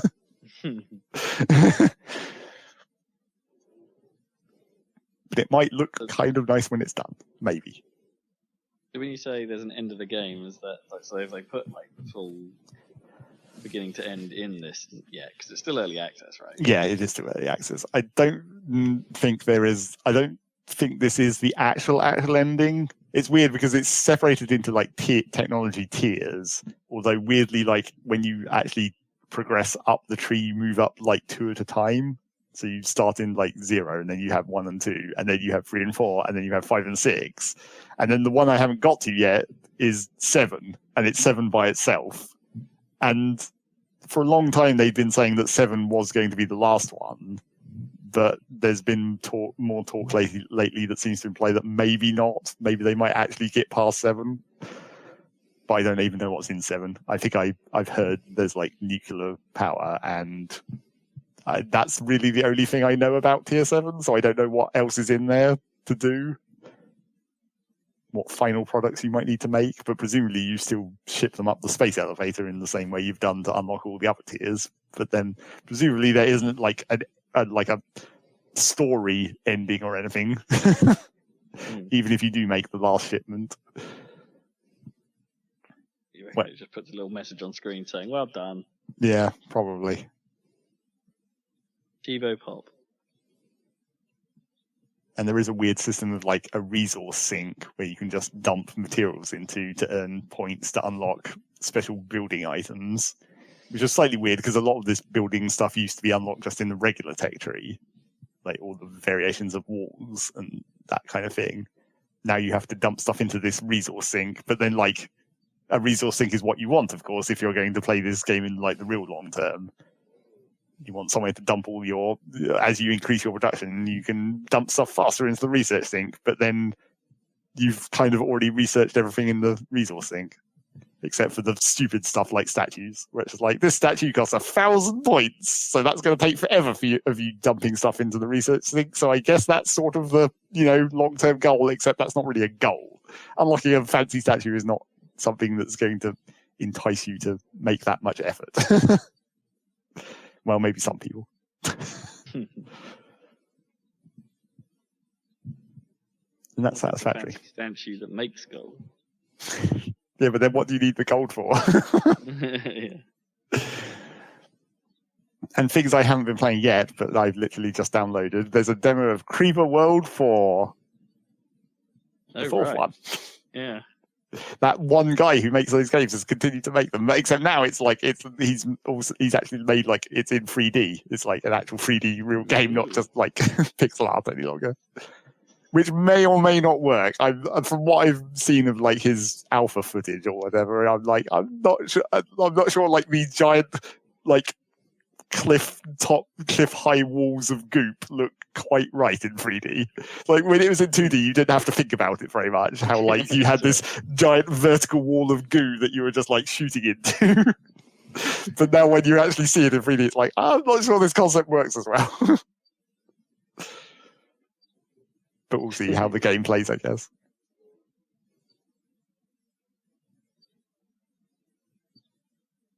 Amazing. Yep. Is that your little spiel for this week? Yeah, that's pretty much it. Just Rocket League. Just Rocket League. Robe, you've got some stuff to say? Yeah, I'll try and be super quick. I finished Yakuza Kiwami 2. Cool. After spending a ridiculous amount of time in the minigames. As you do. Trying to get my hostess club up to max, which had some nice dumb story twists at the end, which was entertaining. Man, the whole ending of that game is properly stupid. Like, as if like the whole you can't take it seriously, like Days of Our Lives style soap opera of the thing, like wasn't easy enough. There's like 4 different twists in the end sequence. It's like, no, it's this guy. No, it's this guy. No, it was this guy all along. And now we're going to fight for some reason. And now everything's settled. But we're still going to fight for some reason because Yakuza. And I'm still going to like you afterwards, even though you killed a family member. It's all really dumb. But pretty entertaining. Really dumb, but pretty entertaining. That's, is a kind of a good review. It's pretty much what that series is, like just in general, like every part of it. It's like, it's just when you think it's like, oh, it's settling into a serious drama, you get a giant gold statue appear. A giant gold Japanese castle sprout forth from the ground. That is Naturally. Actually, oh no, you're not going to explain that. Oh, okay. That's just a thing. All right, cool. Just something we're going with. Yeah. It's not just that the golden castle comes out of the ground; it's that it comes out of a smaller castle. Naturally. It's so dumb, but I love it. Yeah, so that's done. I might go back into it because there's a few things of interest I might want to finish off. But given that some of the achievements don't seem to have popped for things that I've done, I might not spend too much more time with it because I'm not gonna get rewarded for it. So meh. But your achievement totals, I know, is... My achievements, yeah. Did you get more than That's 50% at least? Okay. I'm over 50%. It's fine. Yeah. So what else have I been playing? Let's talk a little bit about Valorant because I haven't really had a chance to talk about that since it actually came out. Sure. I'm still playing quite a large amount of that game. I really enjoy it. Even though it is basically just Counter-Strike, but it's fancy new Counter-Strike. Yeah. I really like it. I'm not saying I'm definitely not particularly good at it. I'm still not, and I'm still aware of that. But somehow I still have a pretty good time of it, even if it goes real bad. I don't feel too bad about being the bad player for some reason. Oh, that's good. And people aren't quite as toxic as they are in other multiplayer games. There's still a bit of it, but because of course there is, because people are assholes. But it's not quite so bad. That's a ringing endorsement. Yeah. That probably won't last though, presumably. No, maybe not.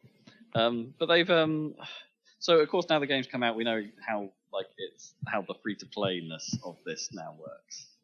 So everyone, I think, gets the same 4 or 5 agents at the start of the game as a sort of baseline, which is the perfect number because you need 5 on a team, and everyone has to play a different role, has to be a different character.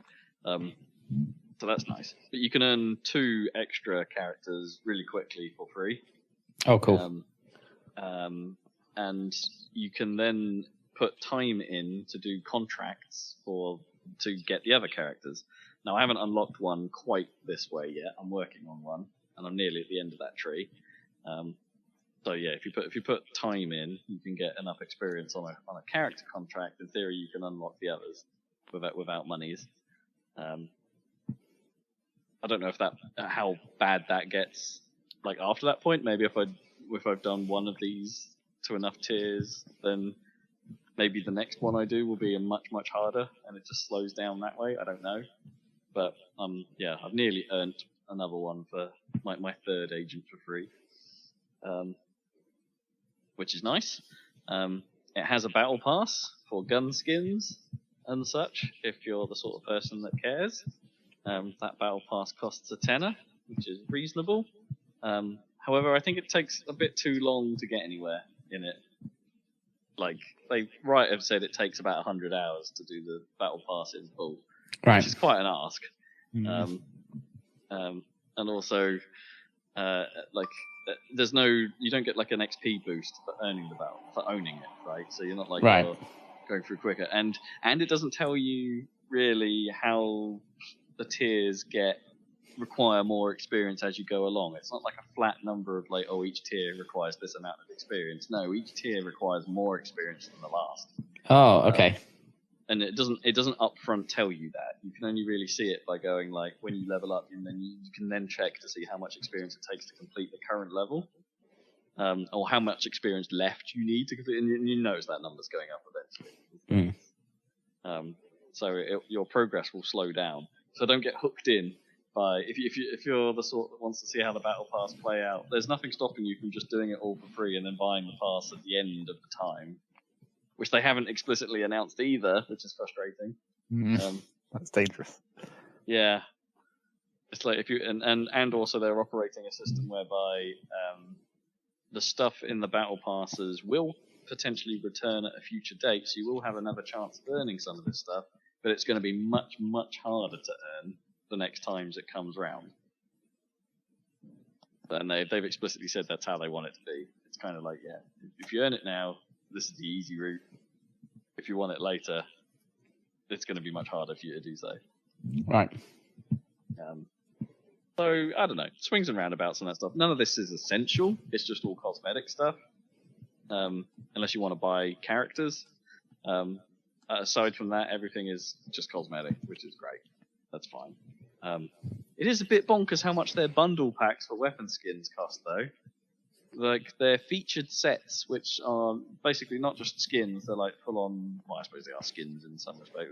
They're model changes to the gun. Some of them will shoot with different sound effects, or some of them will create slightly different UI elements if you have this particular version of a weapon. But the bundle packs cost basically the equivalent of £70. Whoa. 70. And in that you'll get like 3 guns, maybe a knife skin, and maybe a couple of sprays. I don't get it. Stuff. And it's like £70. It's obscene. But I guess they're targeting those whales or something. Yeah. And sure, I have played against enough people that have clearly bought those packs as well. Like, you see them. Well, like, people are buying these guns. They're clearly getting the same people who buy CS knife skins, right? Yeah, Those are like 50 quid or whatever. No, sure, but there's no mark. But the CS one model works or has flourished because of Steam Marketplace. There's no grey market for Valorant yet. Yeah, that we know of, maybe. Yeah. I assume there is trading still. There's no trading. Well, so we're talking about selling character accounts then. Yeah, probably.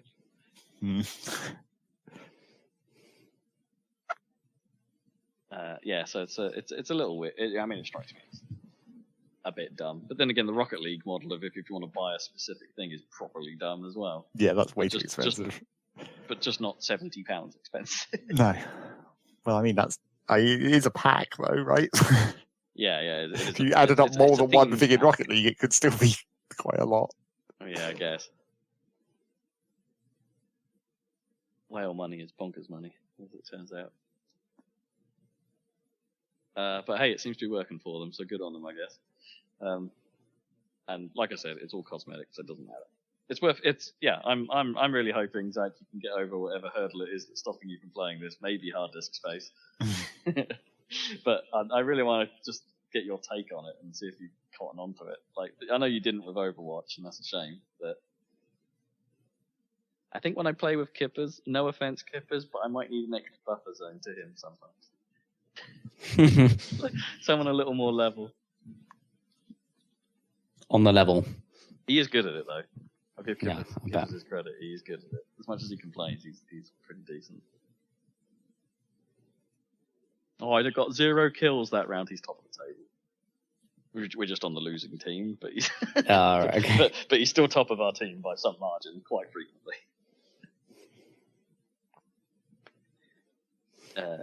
Yeah, Valorant, good stuff. And as my stupid little aside for this episode, I've been for some reason playing Toy Box Turbos. What was that? Toy Box Turbos. It's a Codemasters game that's basically Micro Machines. Right, yeah. Have the Micro Machines license for some reason. Even though they're Codemasters. And obviously it's not as good as V3, but no. It's a somewhat acceptable facsimile. Okay. Like it's okay, but it doesn't handle like Micro Machines. It's a lot slower than Micro Machines. And there's not enough tracks, and the track designs just generally aren't as interesting. Even if there is one that's basically made out of Brio, which is kind of cool. There's a couple of pool tables. You know what you're getting into here. But it's just a very basic one of those, and it's proven to be quite a useful short time game. It's like, oh, I've only got a few minutes. Oh, I can crack out a couple of levels. Couple of challenges. It's one of those games with like a 3-star system. It's like, oh, I can 3-star a couple more levels in a few minutes.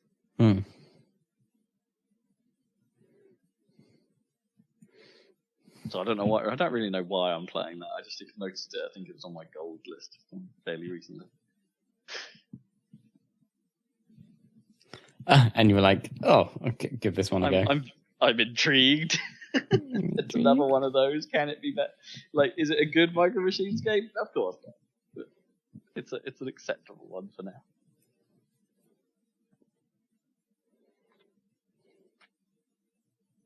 Yeah, that'll do me, I think.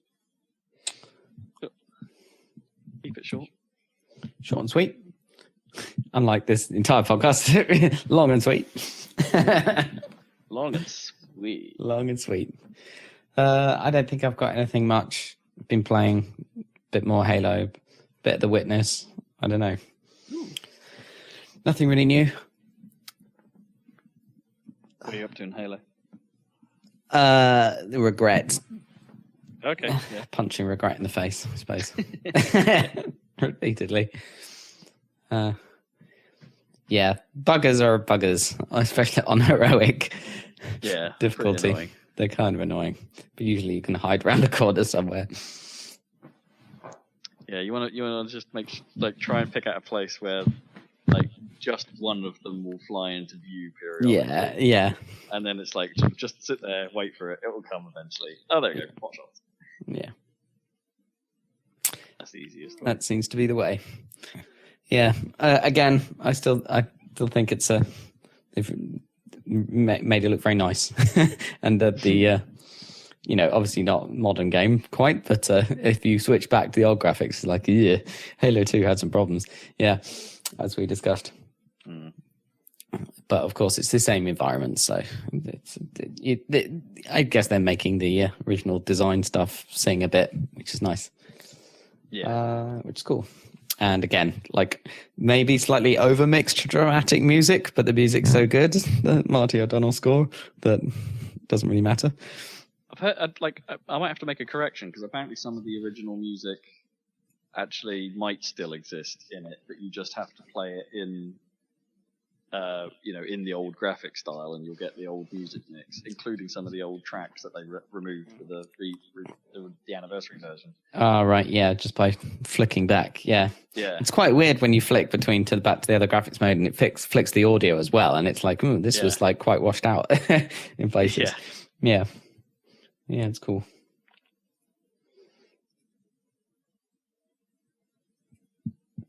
I might have to go back, try the PC version just to see it. Well, actually, it's still installed on my Xbox, so maybe I'll just do that. See if that music thing is true. Because I thought I tried it and couldn't get it to work with the original pieces. But I say the original, not the Marty O'Donnell stuff, the stuff that was brought in. The outside stuff. Yeah, give it a try. Anyway, that'll be me, and that'll be a podcast, I reckon. That's a podcast. We're nerds. Double bonus podcast. So enjoy, and we'll be back. What are we doing? Are we back? Are we back next week? Probably not. Giving it another 2 weeks. Probably in 2 weeks. We'll only have the New Game Plus event to talk about next time. Yeah, I'm sure that will do us a news section. Sweet. Thanks for joining us, listeners, and we'll catch you for that. Oh, this does mean that we won't have done a video. I know, but there's plenty on YouTube for you guys to enjoy. We've still got that Portal video. Yeah, there you go. Yep, Oberdin 5 went up yesterday. So although the trouble with uploading that Portal video is if we upload that, we'll actually have to make the second half at some point. We'll have to carry on. Yeah, Oberdin Part 5 went up yesterday. So there's that. For sleuthing. Or, I suppose, lazy sleuthing. You're watching someone else sleuth. Indeed. Sleuth away, third party, and enjoy. Yar. Cool. Catch you next time, listeners. More.